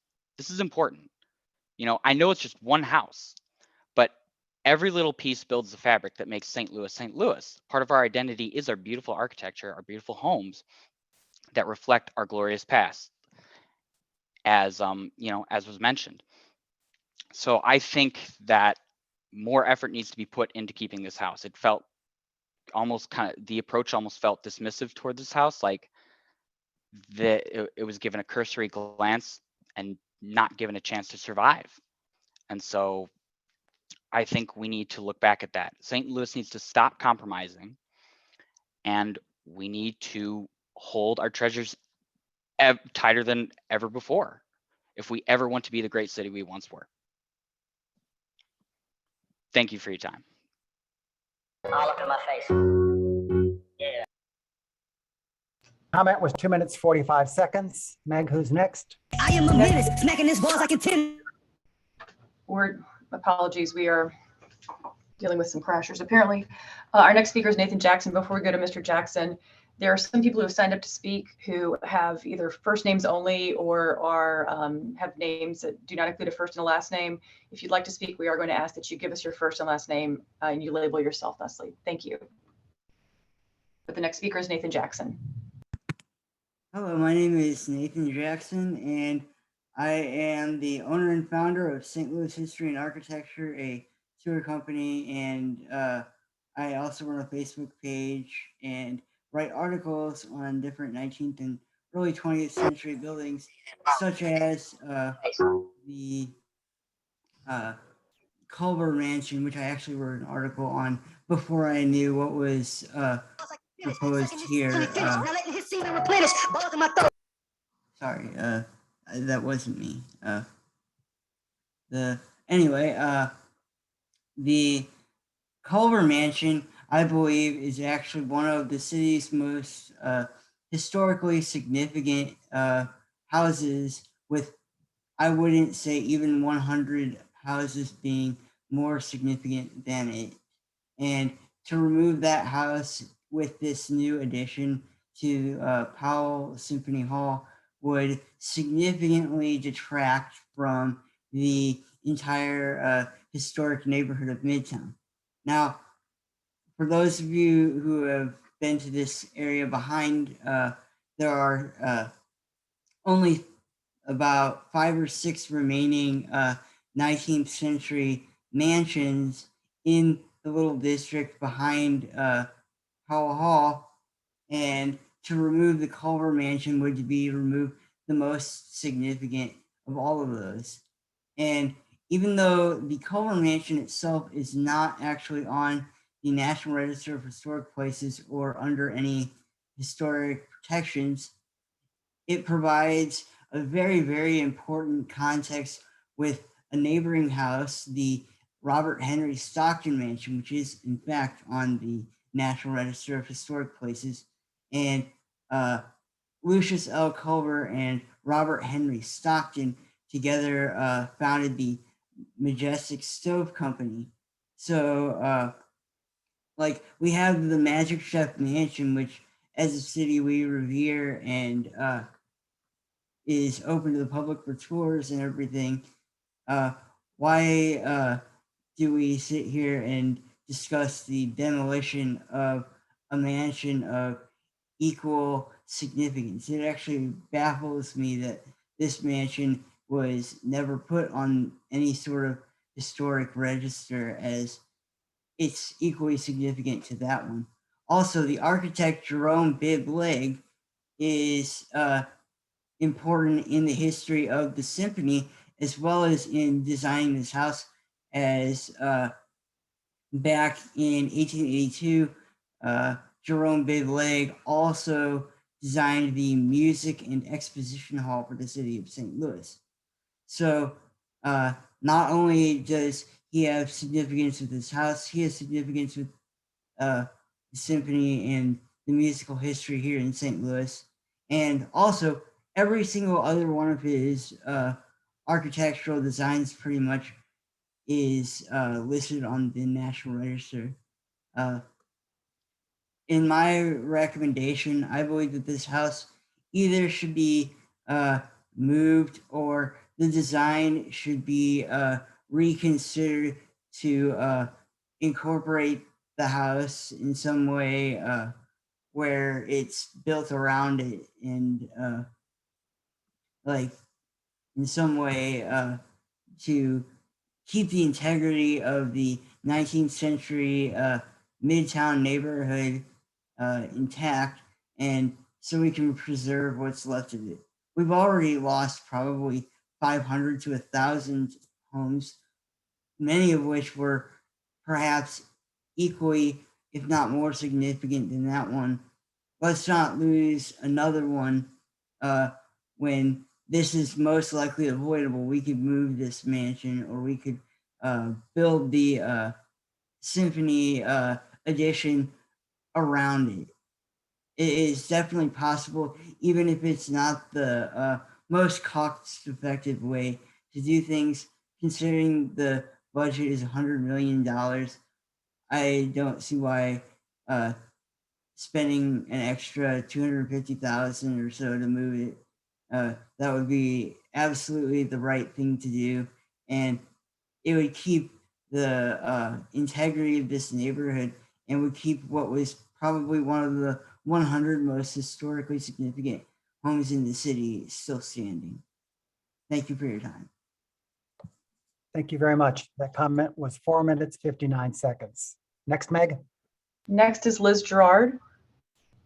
Hello, Meg. My name is Elizabeth Gerard. I live in Fox Park in the city, and I've lived in the city the past decade.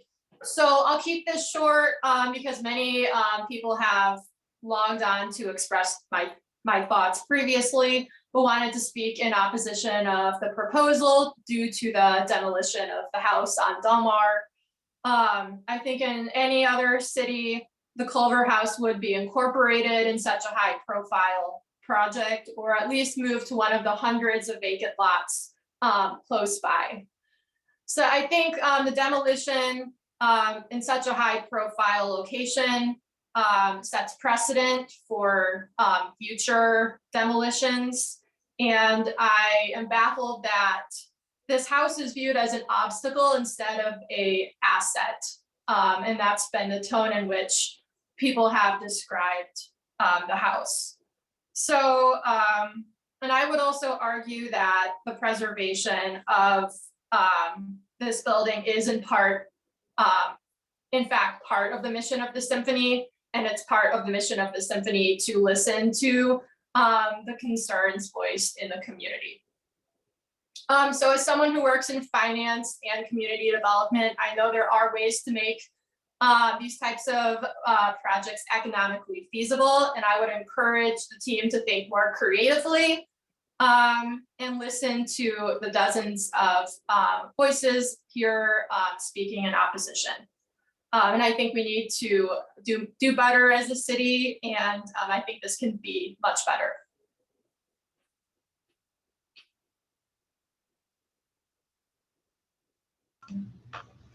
Okay. Thank you. That comment was 1 minute, 51 seconds. Next. Next, we have Paul Homan.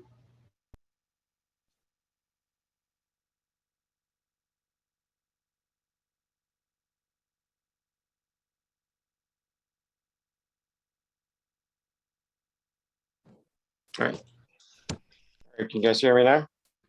Yes, sir. All right. Hi, I'm Paul Homan. I live in Skinner Bolivar, and I would like to express my opposition to the demolition of the house. And I would like to ask that the preservation board, I understand that they can't, is not technically in their jurisdiction, but I ask that they consider the effect on the historic environment around the Powell Hall expansion in deciding what to do today.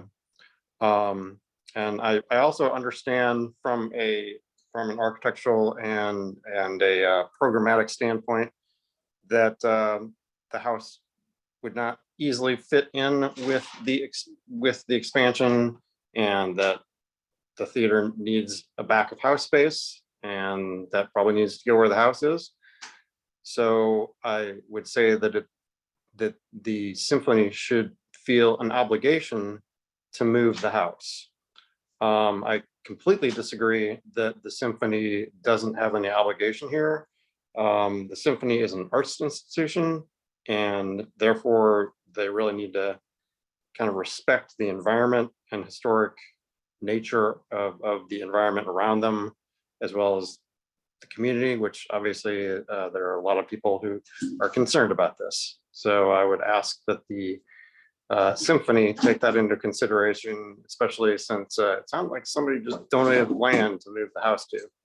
So I would hope that something can be done creatively, whether it's a group funding effort somehow to get this house moved to a proper location. As people have stated, there are dozens of vacant lots around the area, very nearby where this could go. So we can make it happen. The other item that I think, did I hear them saying that the main entrance on Grand Boulevard under the marquee would be closed? I'm not sure if that's what I heard, but if that's what I heard, I think that's a horrible idea.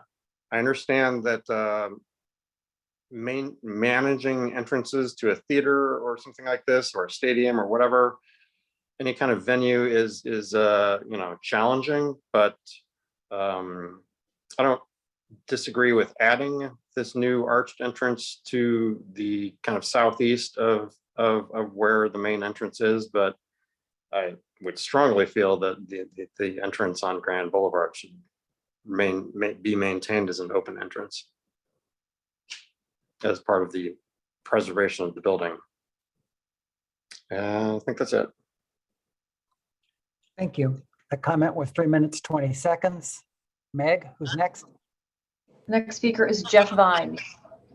Hi, everyone. Thanks for letting me speak. I just like to start by saying that I'm really thrilled to hear about this investment that the Symphony is going to pursue with preserving Powell Hall. What is the first thing that visitors to St. Louis comment on and are jealous of when they visit St. Louis? Because every city has museums, restaurants, sports teams, and symphonies, although not many as good as ours. I'll acknowledge that. But the first thing people comment on is the breathtaking architecture in the city. We all know this. This is our biggest competitive advantage. As we lose our urban fabric, building by building, it slowly chips away at what sets us apart from any other place. What my brother said, without buildings like this mansion, we're Indianapolis, except the difference is we look a lot worse on paper than Indianapolis and Charlotte and all these other cities that would beg to have a building like this, And I take issue with the idea that preserving this building is not part of the Symphony's mission, because as you can see from the people who are very passionate about this subject, we skew younger than probably the traditional symphony audience, okay? We're the ones who are in the city. We're the ones who are patrons to these cultural institutions, and we're the ones who choose to live here because of the diverse built environment that is so precious and so challenged and dwindling before our eyes. With mansions, streets of mansions used to line Midtown. I think we can count on one hand how many are left. And it really is puzzling to me that the St. Louis Symphony, that really embodies like class and good taste, would not take more care and effort into understanding the significance beyond just the architecture of the building itself, just the context. Like here, this is a city, we have to uphold our built environment so people will continue to be in awe and to be jealous and of us, because really we don't have mountains or beaches. What we have are these amazing structures, miraculously, that are still here.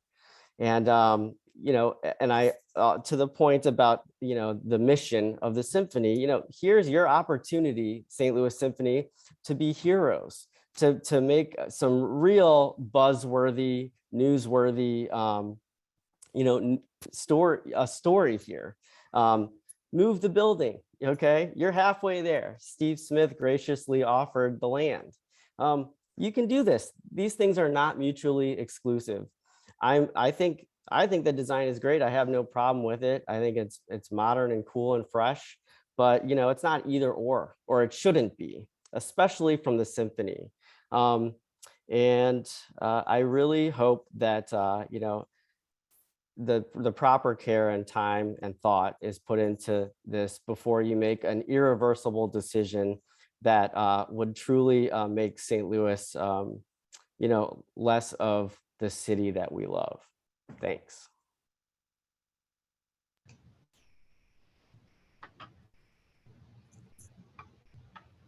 Thank you. That was a 4-minute comment. Next, Meg. Next is Chris Newhold.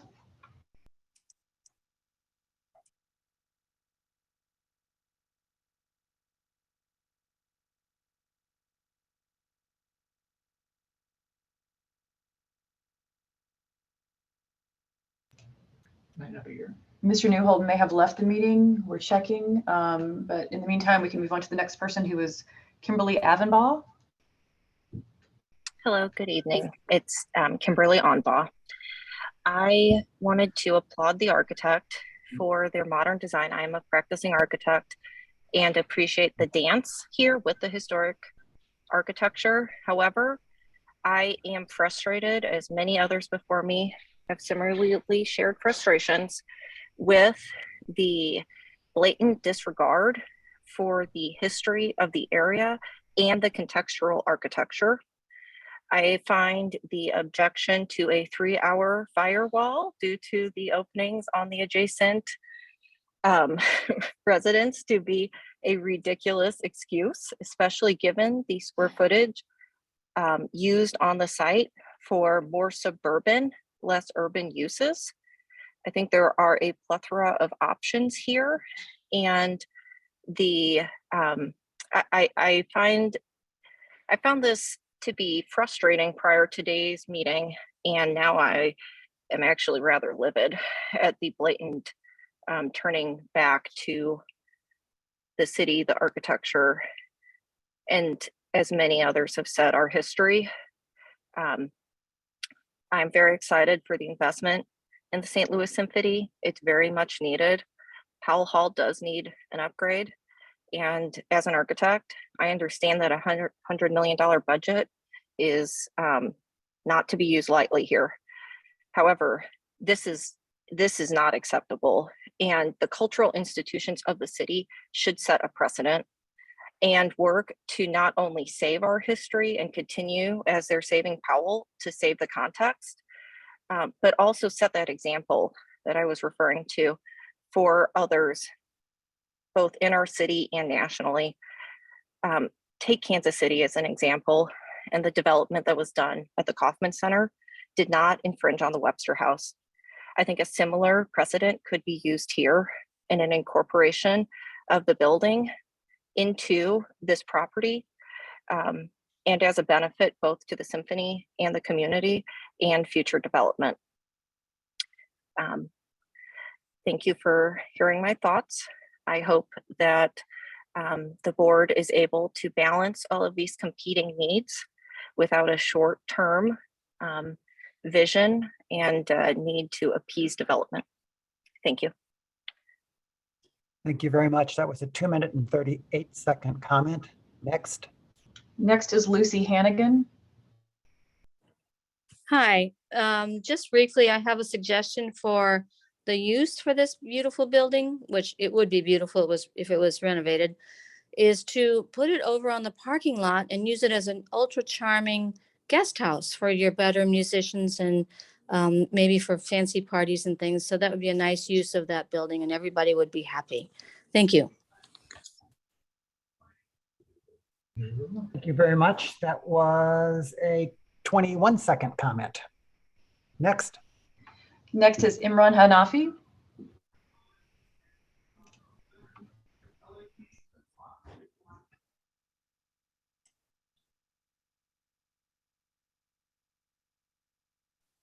Hello? Hey, can you hear me? Yes. Okay, thank you. How are you guys doing? I usually come to these meetings with a slideshow of pictures I've taken, and was caught by surprise because we can't do screen sharing currently. So I'm going to do a low-tech solution, and I just have a few pictures. I want to just stick my iPhone at the camera and see what you guys can capture. So I've figured that, not a lot of details are captured in the cultural resources pictures, and I wanted to see if they would be captured in this meeting. There's a lot of detail that went into the construction of this building, a lot of care, which is typical of the 1800s architecture. And there's these fabulous arches, you've got the stained glass windows, and none of that gets recorded with the little dismissive pictures that we see. Just look at those details. It reminds you of the couple's house or such buildings. And that has to mean something. It's not just another building which is in the way. This could be a shining example of preservation done right. And like others have said, it could be a goodwill gesture for the Powell Symphony towards the community. It would be a home run for them to actually present this as an iconic place. Even the basement of this thing, you've got the circular details under the cupola. So a lot of care and money went into designing and building this building in the past. And I do think we need to understand that and take that into consideration before we think of it as an obstacle. I know the presentation, and that's one picture from the inside. The woodwork is pretty, remarkable, still there. The roof panels are laying on the floor. So this is not impossible to do. We've done a lot worse, brought back a lot of buildings that were a lot worse. I was going to offer land that I had near Taylor and Delmar, which is accommodate, but Steve Smith beat me to it. I think when there's a will, there's a way. I feel like even though the Preservation Board doesn't have jurisdiction, I would use whatever leverage you have to send this back to the drawing board, because these are people with resources and they're talented, and the best designs come out of challenges when you challenge around obstacles. So, and I'm very proud of the rest of the things that the rest of the people have said. I'm glad that we all stood up today to talk about this. Thank you so much. Thank you very much. That was a 2-minute, 49-second comment. Next, Meg. Yes, and I'd just like to say we have 4 more people signed up to speak. The next speaker is W.S. Bubelis. Hi, everybody. Good evening. I'm William Bubelis. I live in the Central West End, and I'm a longtime city resident. I'm also a subscriber to the Symphony. And as such, I've really loved the Culver House since the first time I saw it. And I would love to see this see new life, maybe as an artist's residence for artists in residence, I think as per an earlier comment in the queue here. But it's important architecture nonetheless, and it needs to be saved. We're losing our history here in St. Louis at a very fast pace due to neglect and arson and storm damage and all sorts of other things. And so willful demolition is not the answer. And as a subscriber to the Symphony, I'm rather shocked at the current plan, because in my understanding, artistic organizations should not destroy art. If it's in a different field, we should cultivate that. We need more art here. It's one of, as per one of the earlier comments, it's one of our great competitive advantages, is the great art scene here. So I want to see the house saved somewhere, somehow. The other comment that I have to make is about the front entrance, the original front entrance on Grand. I really don't want to see this closed. It's part of the great St. Louis experience to walk into that little ticket call window area and then go into the Great Hall. It's a splendid experience. I've never tired of it. I think that when parts of buildings like Powell Hall, being so large as it is, go unused, they tend to go neglected, and maybe not at first, we don't see it, but maybe over time, 10, 15, 20 years, and the neglect starts to creep in, and then you start to hide things. That's what often happens with situations like this, where buildings are repurposed with new entrances. I think it's very important for the structural integrity, for the long-term maintenance of Powell Hall, to keep the front entrance open, in addition to having the 2 wonderful entrances that have been proposed on the side. So thank you and good evening.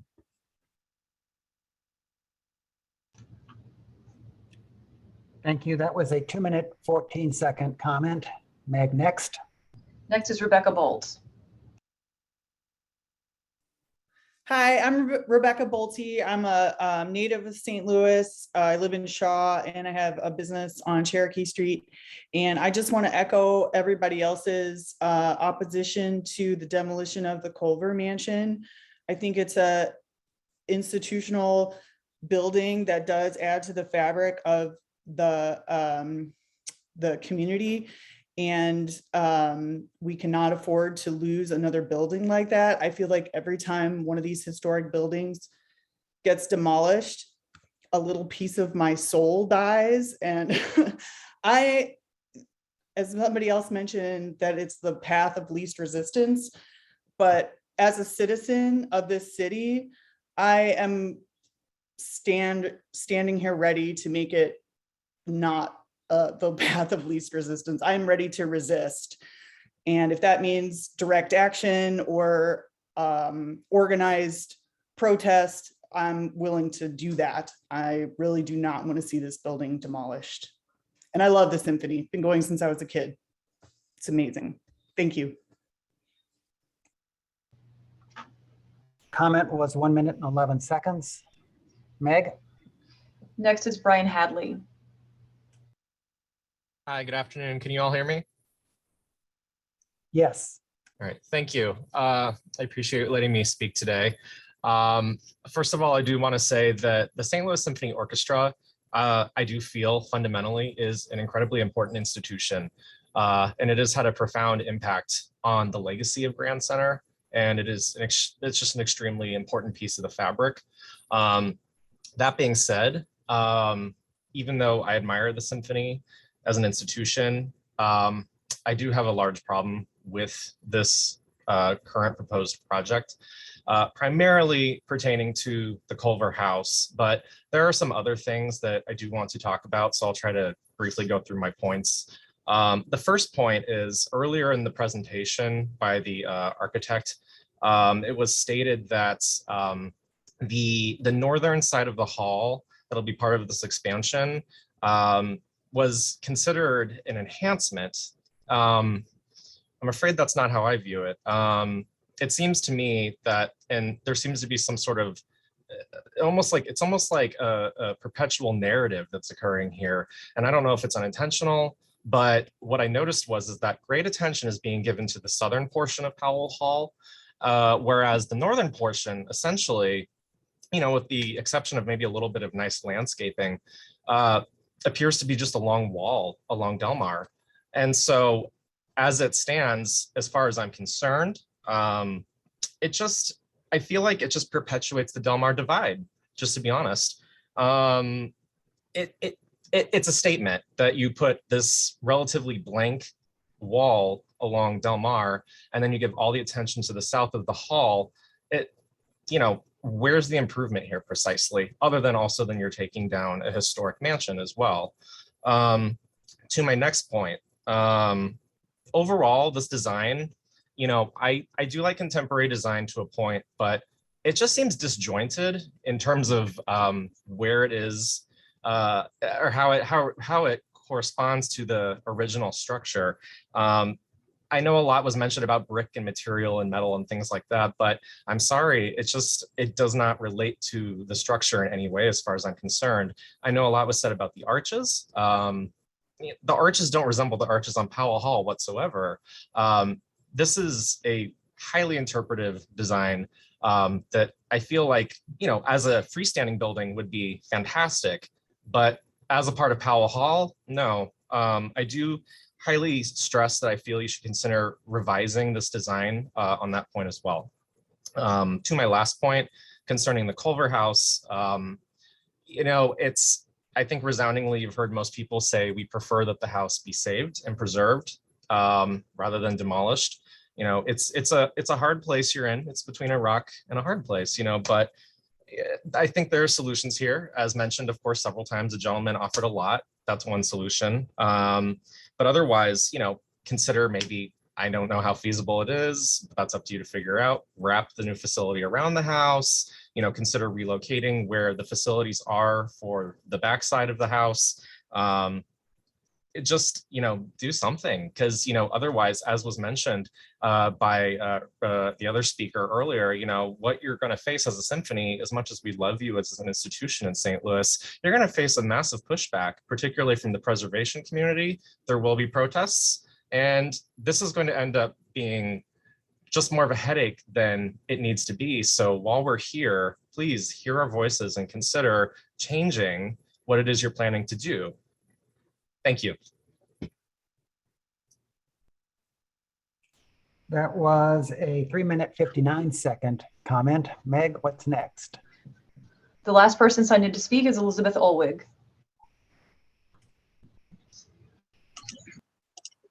All right. Okay. Hi, I'm Elizabeth. I'm a lifelong St. Louis resident. I'm just going to repeat what most people have already said. I appreciate the symphony very much. I've gone here for years. I also am just incredibly disappointed about what your plans are with the Culver House. What disappoints me the most, I believe, is what a few others have said, that there has been, like, this has just been basically brushed aside, like it doesn't matter. I'm disappointed that no one was reached out to. As Andrew Weil said, there are multiple people, groups, organizations who can give advice and who can help and organize efforts and things like that with projects just like this. And there was no effort on your part to help or do anything with this house. It was basically just brushed aside, and that's very disappointing. So I would like it if everyone's voices here were heard and something positive could be brought. I would also like to say what a couple others have said as well about the entrance to the theater or to the hall on Grand. I did not realize at first that your intentions were to close that off, and I think that is a very bad decision. That is something to me that is exciting when you're going down Grand Boulevard to, you know, enter right under the marquee and you know, go into the beautiful lobby. So I would not suggest closing that off. And lastly, building off what the previous speaker said, it's a very interesting design, your addition on the south side, but I agree that it just feels a little disjointed from the rest of the building. I don't see it building off of the original building. It feels like a mismatch right there. It's a gorgeous building on its own, but I don't feel that the structure matches the history. So just my 2 cents. And as someone else said as well, I do feel like if you do not put these things into consideration and do something about the house, there will be pushback from the community, because a lot of your attendees are also parts of the preservation community, and they will not be happy. And I think you will lose a lot of visitors. So that is all I have to say. Thank you. Thank you. That was a 2-minute and 55-second comment. Stacy and Michael, do you have anything you'd like to add? And then Alderwoman Davis would like to conclude the discussion.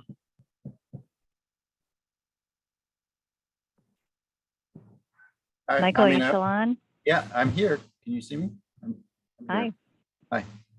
I just wanted to thank everyone for their comments. It's you know, we work so hard on these things, and we really always hope that everyone's going to be universally happy. And we will certainly take into consideration everything that we've heard, and we will meet together and meet with SLSO and discuss what the options are. But I just wanted to thank everyone for caring so much. Thank you. Stacy? I agree wholeheartedly with what Michael said. Thank you, everyone. That's good. That makes for good teamwork. Alderwoman Davis? Thank you very much, Mr. Chairman. I just wanted to say that as we know here in our city, we always have, sometimes I call them collision courses that happen, but they can result in something good. I'm hoping that we're able to have a parallel process, move forward. First of all, in the understanding that it is very difficult during these times with the cost of materials and everything else to stay anywhere near a budget, but we do have time to work on this and make it something exciting. I'm asking all that have concerns and suggestions to stay vigilant in this process. I do believe that the director of our symphony and all those who are working with her on this process will do the right thing. We'll work together and we can find a good remedy. But I don't think that it's in our best interest to delay it at this point. And I do want to ask for your favorable consideration, and let's get the job done in its totality to make everyone happy as we move forward. Thank you. Thank you, Alderwoman. That concludes our testimony on this matter. Commissioner Richardson, are you still here? Yes. Would you like to make a motion? Yes. I move that the Preservation Board grant preliminary approval to the project with the stipulation that final plans and exterior materials are reviewed and approved by the Cultural Resources Office. Is there a second? Second. Okay, a motion has been made and seconded. Commissioner Robinson, have you got a comment or any discussion? Sure. Man, there were a lot of points brought up this evening. I'll start with what is under our purview. In looking at the looking at everything that was submitted, I did not note an elevation, at least one that I could see, and maybe we could go back through the presentation, but in our packets, I did not note, let's see, that would be the east elevation. So the elevation of what the project looks like on Del Mar.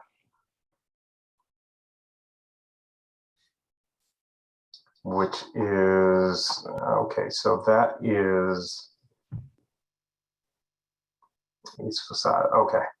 That's the view from the parking. That's the from the parking. Yeah, that's okay.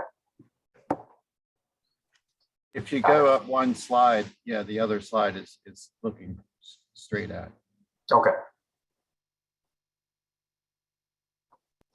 Got it. Yeah, so I think it's a very well done design. I've heard comments about it being sort of disjointed, but I disagree with that. I think there are two ways to approach additions to historic buildings. One is to attempt to replicate what's existing. The other is to do something completely different that in a way stands alone so that one can clearly see the difference between the historic and the addition. And I think that the designers took the second approach, and I think it's a really nice example of that.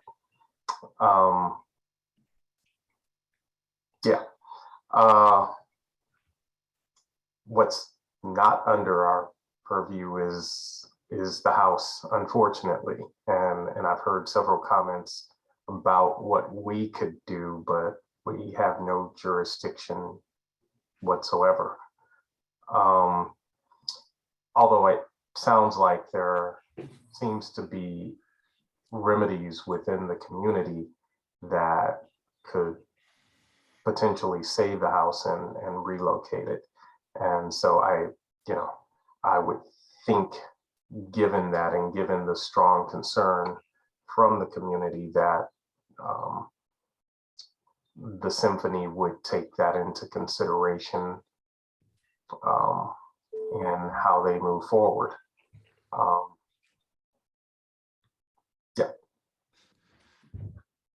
Mr. Chairman. Commissioner Killeen, have you got a comment? I do. I think the motion should be to defer on this item. I think there's been a lot of comments made just beyond the saving of that house, the entry to the front, how the building relates to the north side, the disjointed design concerns by many of the folks in the audience there. It's rare that we have this many people come out and talk to us about design, and I think their voices should be heard. If I were making the motion, it would have been to defer for 60 days to let the design team consider what they heard here tonight.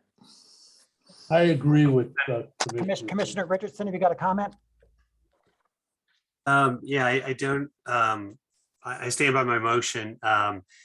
With respect to the Culver Mansion, we don't have jurisdiction over that. It's pretty clear. And then with respect to the landmark nomination, staff has determined that the project will not adversely affect the characteristics of the landmark nomination. So it's from a legal perspective, it's pretty black and white. I would hope that the symphony, though, would take to heart some of the concerns and about the Culver Mansion, as well as, you know, my motion was that the final plans and exterior materials have to be reviewed by Cultural Resources Office. So that will still be worked out, those final details.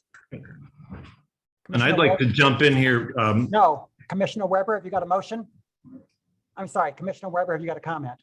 My comment was to go along with Commissioner Killeen. There's enough opposition and positive agreement that this should be delayed, and let's see what the designers can come back and show us, or show the community, not me, show the community what they can do to incorporate some of these concerns. And sorry, Commissioner Weber, for cutting you off, but I Alderman concur Carter. with you and with Commissioner Killeen. Commissioner Allen. Commissioner Allen. What? Is this not an open discussion? It will be. I'm going right down the roll. You'll be. Okay, next. I'm sorry. I didn't realize that, Mr. Chairman. Commissioner No Alderman Curtis. comment, Chairman. No comment. Okay, Commissioner Allen. All right. Yeah, I think that what happens to the Culver House does have an impact on the design here, but that's not even my primary concern, and the reason why I would agree with the deferral. I think that the reorientation of the entrance sequence to this building away from the main lobby and this historic space, with the emphasis on the new entrance and especially the suburban driveway, I consider that an adverse effect on the city landmark. And that makes me disinclined to support the design as planned. I have no problem with the style or the material, and I have no problem with what one member of the public called highly interpretive design here, but I think the form and circulation are major adverse impacts on the protected resource. Great. I'm sorry. So, Chairman, I will add, and that was one of the things that I forgot to mention, but again, don't think is under our purview, is I think it would be a detriment to not keep the entrance on Grand. I do agree with that, but I think, well, not I think, if they are not changing the facade of the building at all, again, I don't think that is a part of what we can consider. It would be nice if they did not close that entrance. But again, if architecturally that does not change, that is not a part of our purview.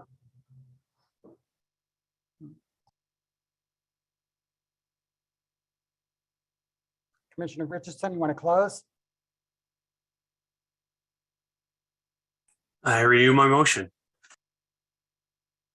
Commissioners, there's a motion on the floor that's been made and seconded. I'm going to call a roll. Commissioner Robinson, do you vote yes or no? Yes. Commissioner Killeen, do you vote yes or no? No. Commissioner Richardson, do you vote yes or no? Yes. Commissioner Weber, do you vote yes or no? Alderman Carter, do you vote yes or no? Yes. Commissioner Allen, do you vote yes or no? No.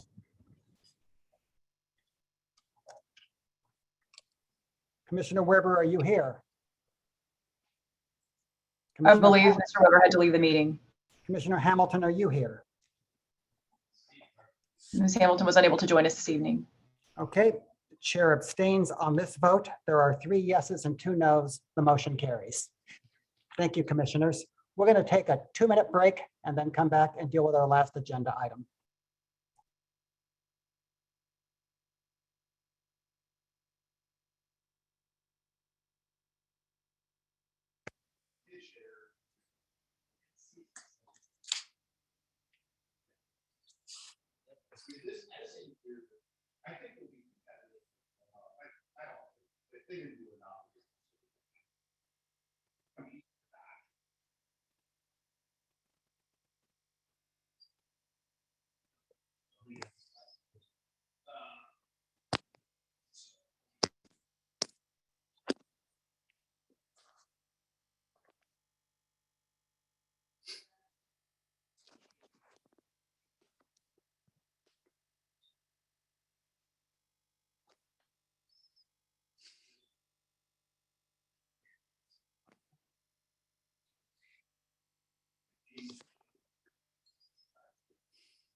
Can anyone hear me in there? Yes. I can. What happened there? Where did Mr. Weber go? Everything cut out. I didn't hear how that vote came out. The vote was approved 3-2. Well, where did Mr. Weber go? He was clearly going to vote against that. Mr. Weber was not present for the vote.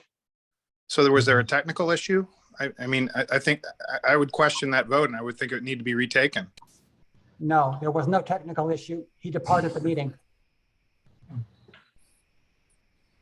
Do we know that for a fact? I mean, did he announce that? He notified the director that he was leaving.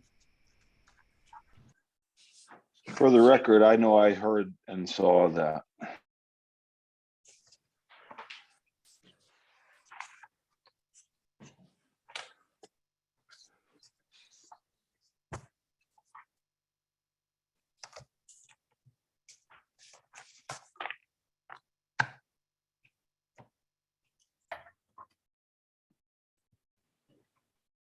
Hi, can you hear me? Yes. Hi, quick question. So just so we're all clear, just so there's clarification on this. So in order to have a vote like you just did, so if one commissioner just drops out right before the vote and another just happens to not be present, you could still pass a motion. Is that correct? We had a quorum present. Uh-huh. I would note that as chair, I may vote. And Okay. did not vote. I usually vote only to break ties. I see. Thank you. Sure.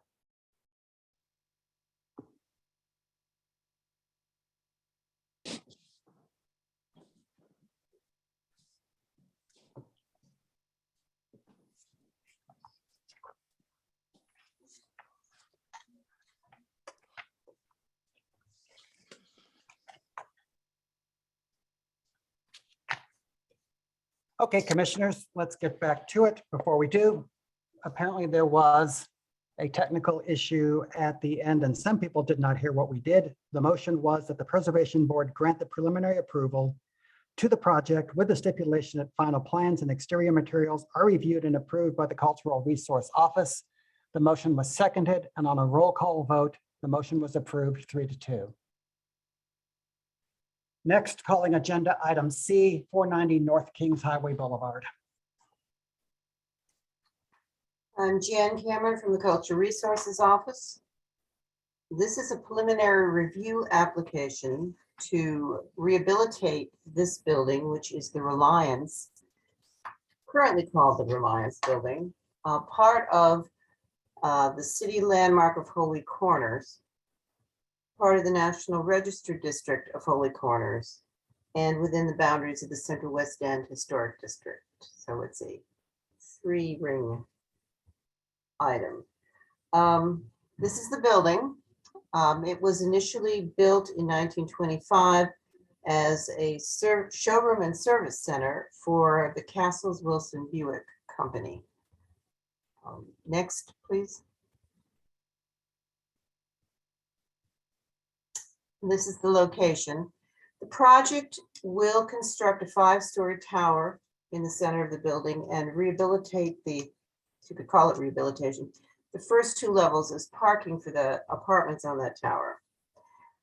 Included in the project is 4952 to 54 McPherson, which is a somewhat modified historic building, which remains a contributing resource to the Central West End Historic District. It's not within the boundaries of the landmark designation, however. And that's what you see there on the right in the dotted line area.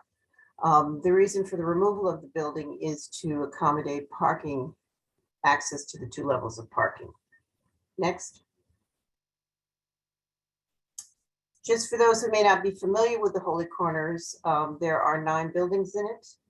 And these are they, and you can see that number 8 is the Reliance building. The others are include Second Baptist Church, Temple Israel, and the Racquetball Club, which is directly adjacent to the building as number 9 on the south side. Next. This is the proposed site plan. As in addition to the parking, the historic building will contain a venue for a gymnasium or some sort of racquetball club or something on the first story with entry from the corner. And you can see there's a substantial plaza at the corner of Kings Highway and McPherson. And then again, the racquetball club is directly adjacent. Next.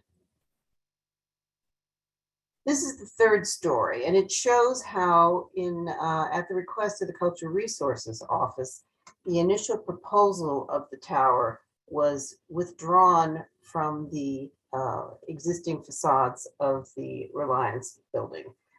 It was a big concern of the Cultural Resources Office, if we were going to approve a tower on top of this building, that it still remained perceivable in its historic condition.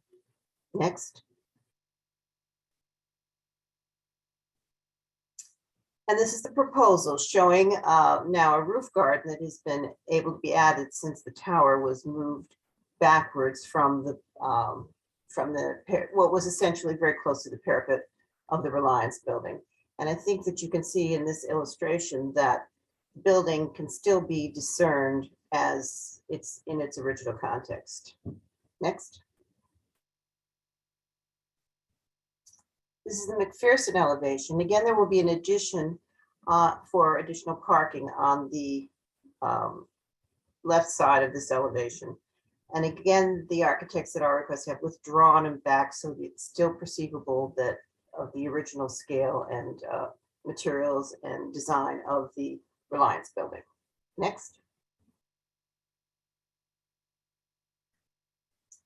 And there's a couple of concerns that haven't been addressed yet and could really be addressed at the time the staff reviews the actual permit for building the structure. But I just mentioned it. This is the plaza at the corner. It's important, we think, that design that be carefully considered to avoid a suburban kind of area and make it a pedestrian friendly area. Next. And again, the McPherson elevation as it exists now. Next. And two elements on that elevation is the original entry. The proposal, I believe, is for this canopy to be, it's been covered or altered. So the canopy to be restored to what it usually looked like. And also to be addressed is this vehicle door that is not the most attractive. Next. This is 4952 McPherson, which is proposed for demolition. As you can see, it started out life in 1905 as a single family and has undergone considerable numbers of alterations, the most extensive of which is the building of a giant brick L on the back to convert it into multi-apartments. The front facade also has had some alterations. Next. There's been changes to the materials on the front facade. The windows have been altered. A double entry has been placed in it. And so the building is not pristine. You can see on the slide on the right how close it is in proximity to the Reliance building. You can also see that it is currently ringed by asphalt parking lots. So it is not, in fact, cohesive with the block further to the east on McPherson. Because of that, the staff is willing to accept its loss, and it feels that it will not have a negative impact on the McPherson streetscape. Next. Oh, I'm sorry, that's it. Okay. So the staff is recommending that the board grant preliminary approval subject to the usual conditions of the staff reviewing final details, plans, and exterior materials. Now, one thing I should mention is that it complies with the Central West End standards for new construction, with the exception of the metal panels. And those are just above the Railton building on the third floor, the setback that you see there behind the greenery, and then at the upper level. Currently, there's proposed vertical metal panels, which is not something the standards allow.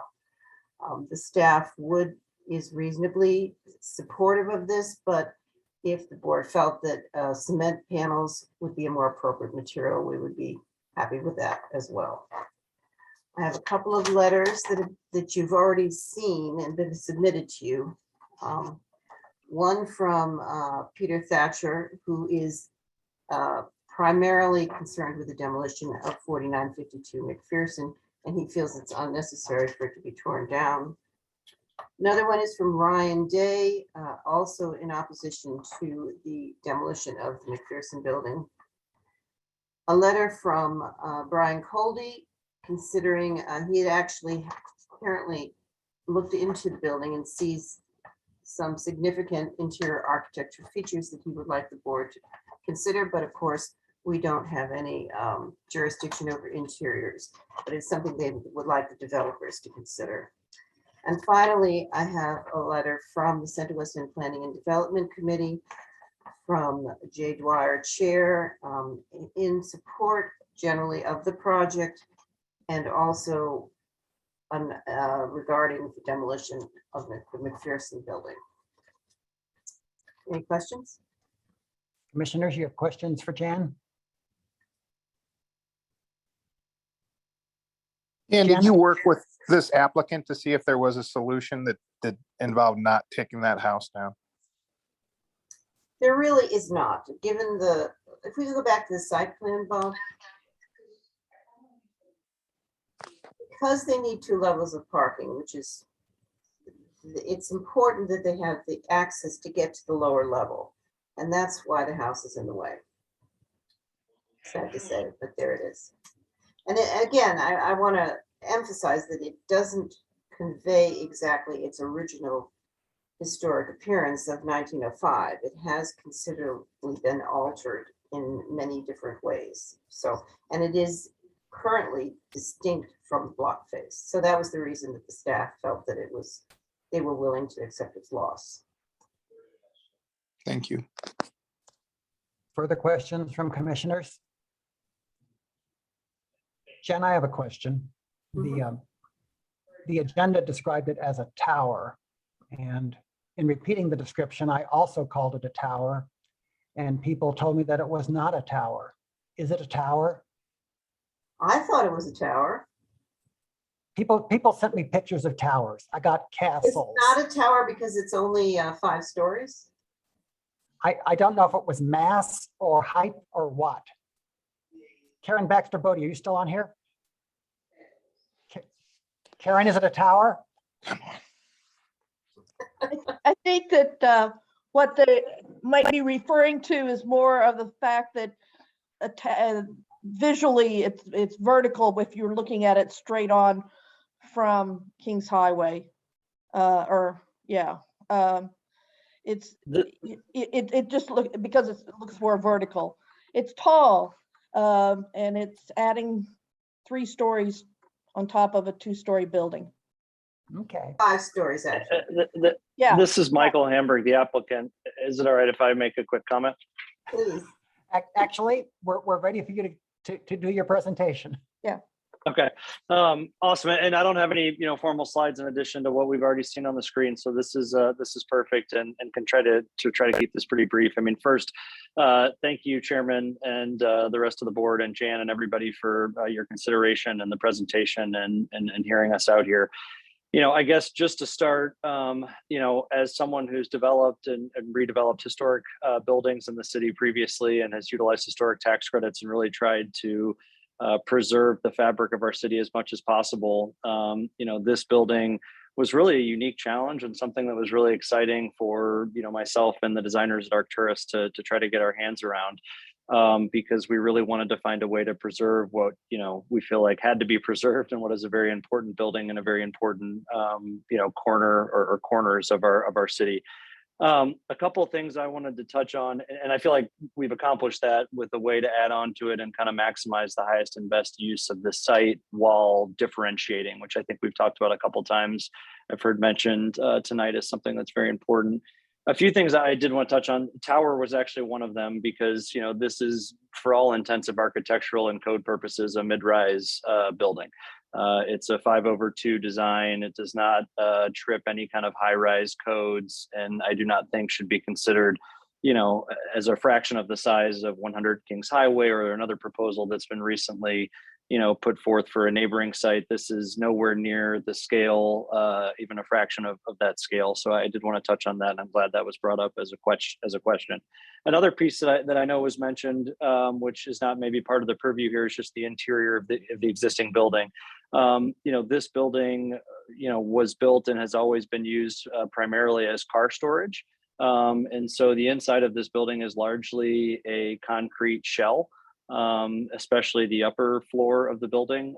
The first floor as well is about 80% a concrete shell. The rest of it was a very small dealership floor that has some flooring in it that has environmental issues, and then a very, very small office space. The only really historic interior portion of the building would be, some wood paneling in that office space. So really, our plan, isn't really just call it a rehab inside. It really is a rehab of how the building has always been used, which was for parking of cars. Part of our challenge with figuring out highest and best use and how to go vertical and preserve this building were some of the structural concerns of adding 5 stories of wood frame on top of an existing building. We're basically having to reinforce and micropile at every single column on areas of the building that we're going vertical on top of. That was one challenge and cost impact here. Another challenge was just how close the building sits to the racket club, and not wanting to build a building and not really being able to build a building right on top of another building, and being able to create some kind of buffer and work with a neighboring building in that way and have a proper step down. And so, those were 2 big concerns. And then also, as Jan mentioned, just parking. And so really the point and purpose of the new facility is to carry some of the structure, provide additional parking, and also provide ramping to provide access up to the 2nd level of parking. The last thing I wanted to mention quickly, and then I can turn it over to Tyson Pyle with Arcturus in case I missed anything important from an architectural perspective, is just the southeast corner of the site, which actually sits right behind the Racquet Club. Currently logistically for the Racquet Club and for this site and for this house, it just doesn't really make a lot of sense to put it just at a high level for this corner. The Racquet Club has an egress out onto that parking lot, which they do not own. And then they have to, walk from an ADA perspective or wheel, across into their parking lot. So it's very disjointed. And that's really the only ADA egress from their facility. So we've been trying to work with them both on our design to make sure we don't, protrude onto their site visibly or too close to where they have windows in their existing building, but also figuring out a way to lease back or sell back this kind of corner of this site that we do not need to develop on to be able to fix the access there for everybody in this neighborhood and kind of reestablish this alley the way it should be. I think in one of the photos that was on the screen previously, you could see some concrete barricades and things that have been put there that don't really, create the access the way it was intended. And with that, I'll open to any questions. And again, just really appreciate everybody's consideration. Commissioners, questions for the applicant or for Tyson Pyle? Mr. Chairman, I have one question. Yes. I guess the different opinions here. The National Park Service sort of standards on additions urge differentiation, but when I look at this proposed design, I almost want more harmony. I see the strong vertical elements of the new section in the horizontal oriented base, and I want more reconciliation. I don't know if you've given that any thought. I'd like to hear from the architect just on what you're thinking with fenestration patterns here, since. Yeah, and real quick, Tyson, before you jump in there, I did want to say one more thing, just for clarification. We are not going to, and I think it was clear, but we're not going after any type of historic tax credits or incentives in that regard on the bottom portion of this building. Right. But go for it, Tyson. Yeah. Good evening, everybody. So I'm Tyson Pyle. I'm an architect and director of architecture for Arcturus. If we can go to our deck at the end, I could just go through quickly just a fast high-level presentation about the project, and I think it will answer some of the questions about how we arrived to this current design. So as you see here with our site plan, we have 490 Kings Highway is a very contextual building, right? It follows the lot lines very closely, has acute angles, and it doesn't have very many 90-degree angles. And also with its juxtaposition to the Racquet Club, how close they actually are. They share party walls.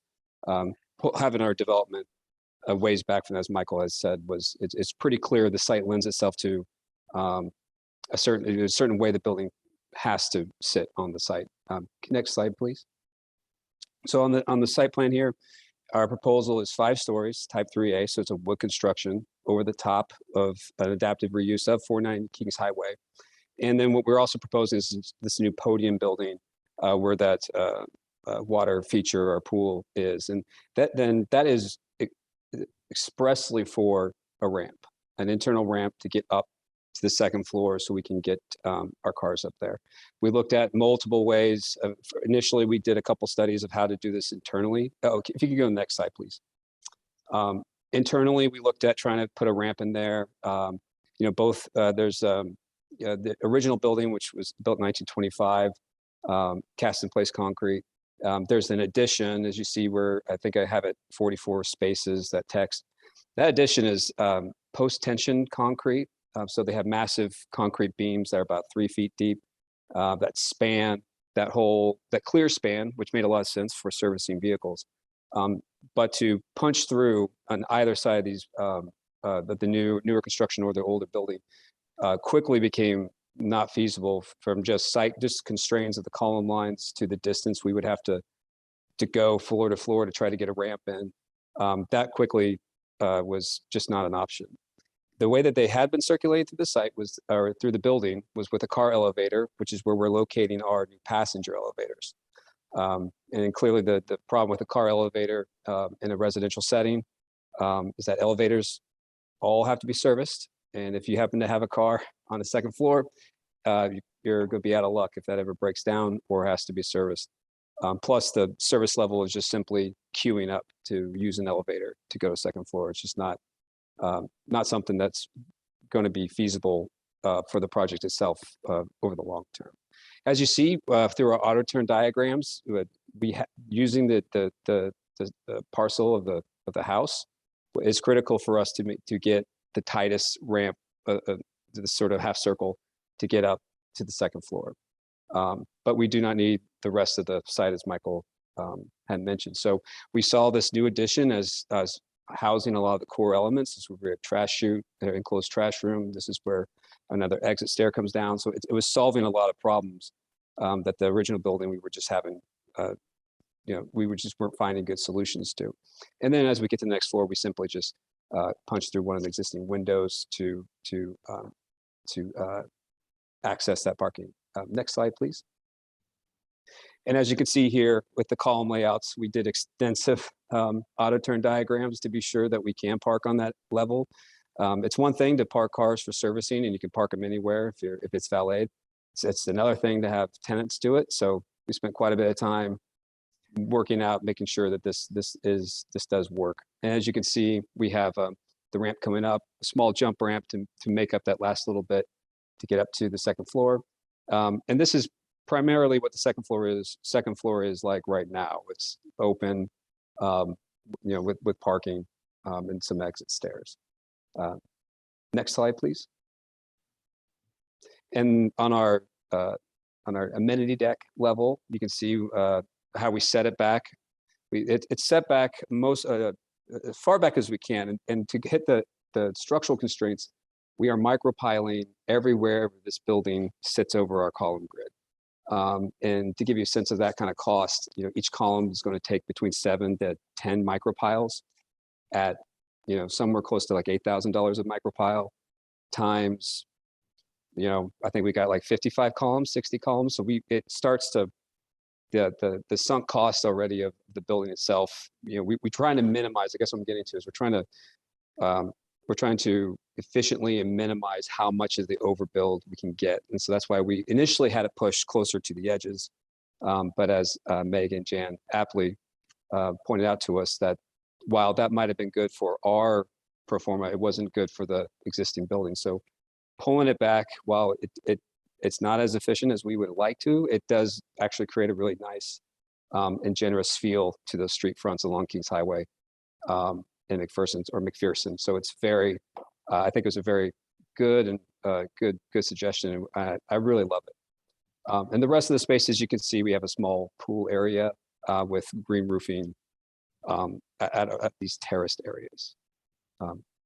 Next slide, please. A typical floor, don't have to go into too much detail here. Next slide, please.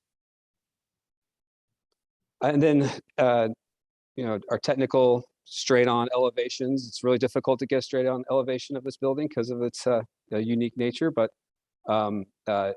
generally representing the different materials and color. You could see the original 490 Kings Highway. It sits out in front of all the new elements. Everything else is set back, and we try to push our new podium addition back as far as we could. But as as that angle comes down next to the racket club, the turning radius of our cars, that was the big tail wagging the dog, if you will. Next slide, please. Oh, if you got one. And how we want to treat the corner, we deliberately left out a landscape design on that prominent corner. We felt it wasn't, to rush something in here. We wanted to give our guys time to actually come through, like develop ideas and concepts in conjunction with cultural resources to be sure that the response was correct and not something that we just throw a bunch of plants in and call it a day. So it's deliberately left in this sort of austere state, but we do not tend to see it that way. You can see that we want to restore some of the storefronts that have been bricked in. This will be the primary lounge area, so there'll be activation. This is where many of the amenities will be for the residents. So lobby, leasing, breakout spaces, co-working, fitness, things like that. And one of the other main alterations we are making to the existing building is on the roof. This is the parapet you see there. There's approximately 7 feet or so of unsupported masonry, about three wise, right?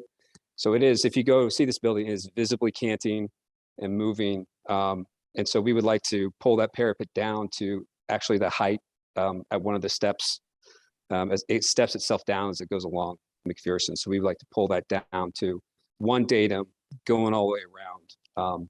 And as it steps back and make a nice little, spot for people who have the walkout balconies that have a little bit of protection from, 490 Kings Highway, and have a little bit of solitude there. So that is one of the major alterations we're making to the building on the exterior, other than any tuck pointing that's required to do, or repair or replace, the modern brick infill and replace it with storefront to match. Next slide, please.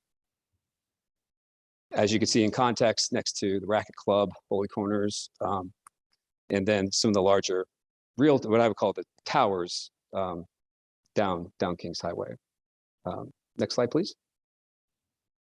We've seen this rendering. We got brick. The metal panel can also be fiber cement paneling. We're shown as just simply a material change. We'll work closely with Preservation Board to be sure that everyone's comfortable with that material. But we see, as we break these things down, we talk about how, at least from my purview as an architect, I see this as a very plinth. It's kind of pushed forward. The public, everyone walking by, has that really nice interaction with 490 Kings Highway. It has this very authentic patina, as I like to call it. It's not a clean brand new, like the Orion or something where you're trying to mimic anything. It's real, it's authentic. We want to preserve that as best we can. And then our building it's a modern, it's definitely more modern flair, but it does have some kind of classical cues with sort of a clear story. Like as we set on the 5th floor, we have a bit of a setback. It's a different material. We give it a little bit of a brow, but we want to play with some of those elements. But it was a deliberate choice to differentiate between the very classical nature of the existing building and our more contemporary concept. Next slide, please. And we see lighting as a very, very big. Let me interrupt you for just 1 second, Tyson, please. Yeah, sorry. I was going on. If anybody in Cultural Resources needs to get their cars out of the garage, it's almost 7 o'clock. And I don't know how many more slides Tyson has, but if you need to move your cars, go move them now. Tyson, continue. That's a good cue. I was probably going on too long. We see lighting as a very big impact on this project. We have in-house lighting design that will be that has to be well thought out. But we see this is the primary way we've been envisioning this very gorgeous building, well lit, an entryway into the Central West End as from west to east, and this sort of subtle way in which we illuminate but also activate is very critical to our understanding. Next slide, please. And then a view of our new podium with a pool and the amenity terrace. Next slide, please. That might be it. No, and then we've seen this view here, but these are all the elements together, as it were. So we can see the new addition. Right now, I'm kind of illustrating sort of an Endicott brick with some punched openings for ventilation that we screened with metal panels. It is set back as much as we could set it back off of the face of 490 Kings Highway. Then we have a little bit of relief as the building relieves itself inward. Then we have these nice planar elements of a more of a gray, sort of a urban gray style brick. And then our cap, as it were, our clear story as it sets back one more time on the very top. Next slide. That might be it now. That is it. I've concluded. Thank you. Questions for Tyson or Michael? Tyson and Michael, it is traditional for you to leave pool passes for us when you leave. Just, Oh, pool passes? Yep. That's just to an let you owner know. question. Okay. That can be arranged. I need one first before you start handing those out. That seems fair. Commissioners, questions again? Okay. Commissioner Allen, have you got a motion? Mr. Chair, I apologize. We have several people who would like to speak. Oh, indeed. Who are those people? First on the list is Imran Hanafi. Okay. Don't give him the screen. Hey, Imran. Hello. Hello again. How are you guys? It's a nice design. They really thought through it. I love how they reused the site. My only, regret in this is like the premier historic district of the city, the first one, we're still sacrificing housing for parking ramps and parking minimums. And I so wish we'll get to the day where we don't need that extra parking. We can actually, all the storefronts would be, activated with actual uses that are meaningful to passing pedestrians. Because right now you're going to walk by, 70% of this is going to be a garage. You're going to walk by with dark windows or obscured windows or whatever. And it's just like a void in activity that's regrettable. And then the house, yes, it's not a spectacular historic mansion like the Culver house, but it is sort of, a remnant of like missing middle housing that they refer to, double unit, more affordable because it's been there for a while, it's been paid off. And we're trading it in for a blank garage space. And that's just makes me sad. But overall, I know they've done a lot of good work with the lighting is good. The windows are great. The little terraces are wonderful. They're activating the triangle near Kings Highway. So I guess give and take looks like this, but it just saddens me that we're still sacrificing. On the one hand, we'll talk about, oh, this window sash is inappropriate and it's not thick enough, and you decline appeals, and then on this case, the whole house is like, yep, just throw it away because we need a parking ramp. So mixed emotions here, but I appreciate the opportunity to share that with you. Thank you. Ron, I was watching the owner's face while you were speaking. I think he would agree with you generally. He'd love to get to a day when he could put people and shops and stores and other amenities into buildings and not have to do cars. And I think most of this board agrees too. Meg, who's next? Our second and final speaker is Jim Dwyer. Oh, good. We end on a high note. Oh, well, thank you, Mr. Chairman. First of all, I want to say I am impressed by your endurance and the endurance of your crew, staff, and board, and I will seek not to test that further. I have a prepared statement, which I am not going to read, but I am going to summarize and just say that when Michael Hamburg first contacted me regarding this project, his main concern was whether the Planning and Development Committee would find a way to support the demolition of the house, which is a topic that a number of people have now expressed concern about. And it's one that we took very seriously and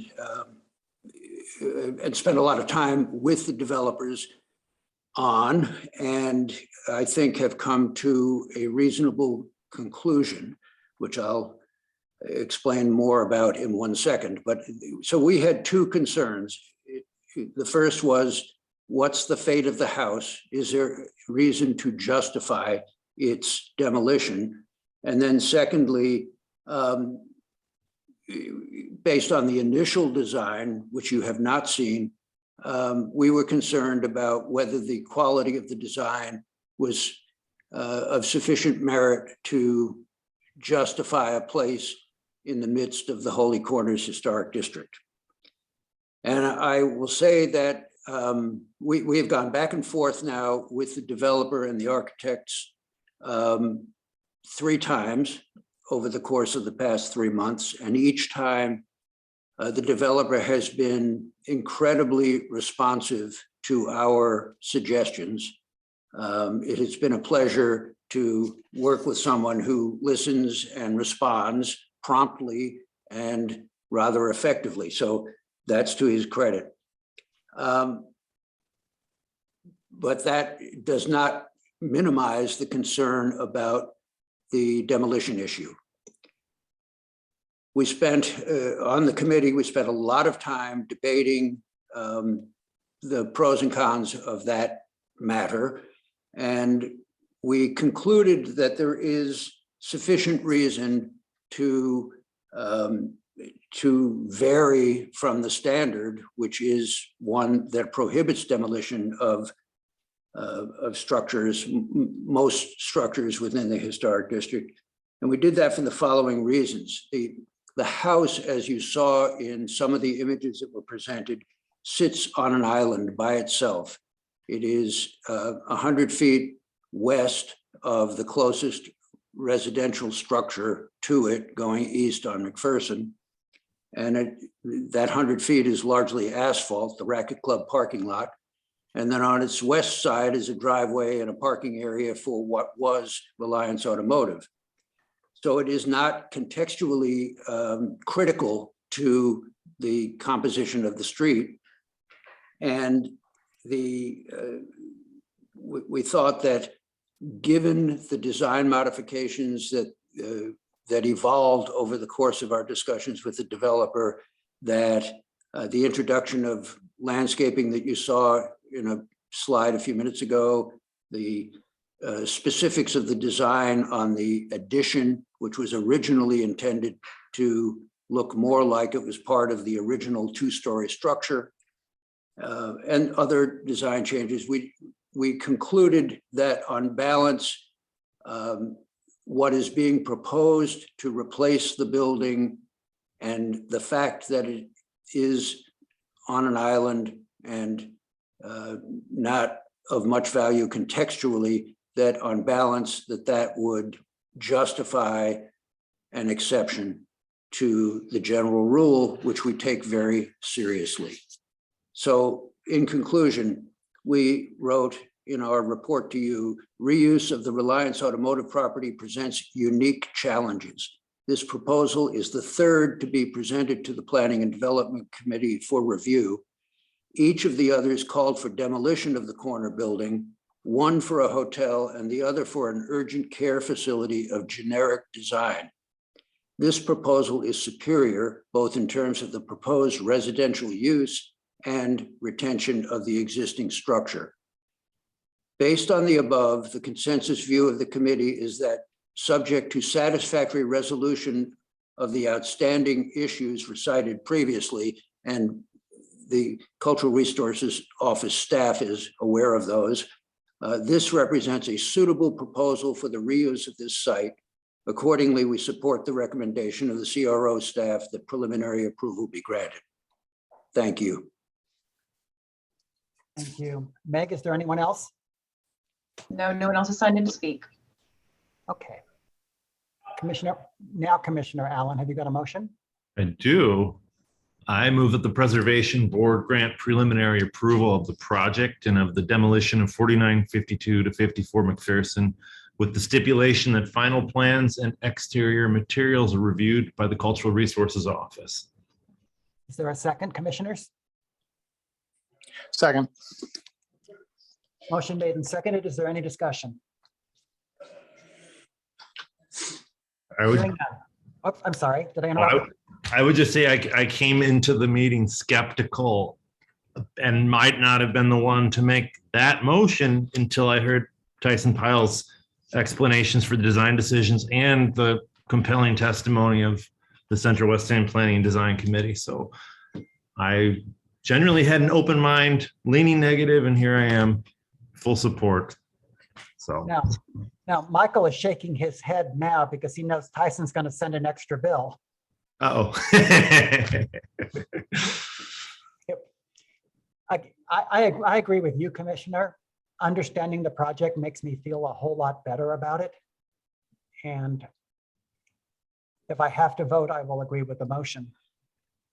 With that said, if that completes discussion, I'm going to call a roll. Commissioner Robinson, do you vote yes or no? Yes. Commissioner Killeen, do you vote yes or no? Yes. Commissioner Richardson, do you vote yes or no? Yes. Alderman Coder, do you vote yes or no? Commissioner Weber, do you vote yes or no? Commissioner Hamilton, do you vote yes or no? Commissioner Allen, do you vote yes or no? Yes. Chair abstains on this vote. Commissioners, that's 4 yeses, 1 abstention, and several absences. The motion carries. Meg, do we have any other business? Yes, we have sent out a revised version of the minutes. I'm not sure that any of you have had a chance to take a look at them during this very intense meeting, but if that was the only concern, since that has been addressed, I don't know if you want to make a motion on this now or defer this until next month. Commissioner Allen, have you got a motion? I move that we approve the minutes from the February 2022 meeting. Second. Is there a second? Is there any objection, discussion? Motion carries. Thank you, commissioners. Anything from commissioners for the good of the order? Welcome Hearing back, none. Albert. Welcome back, Albert, indeed. Do we hear a motion to adjourn? So moved. Hearing no objection, we stand adjourned. Thank you, commissioners. Good meeting. Thanks, everybody. Thanks, staff. Good to see you back, Bob.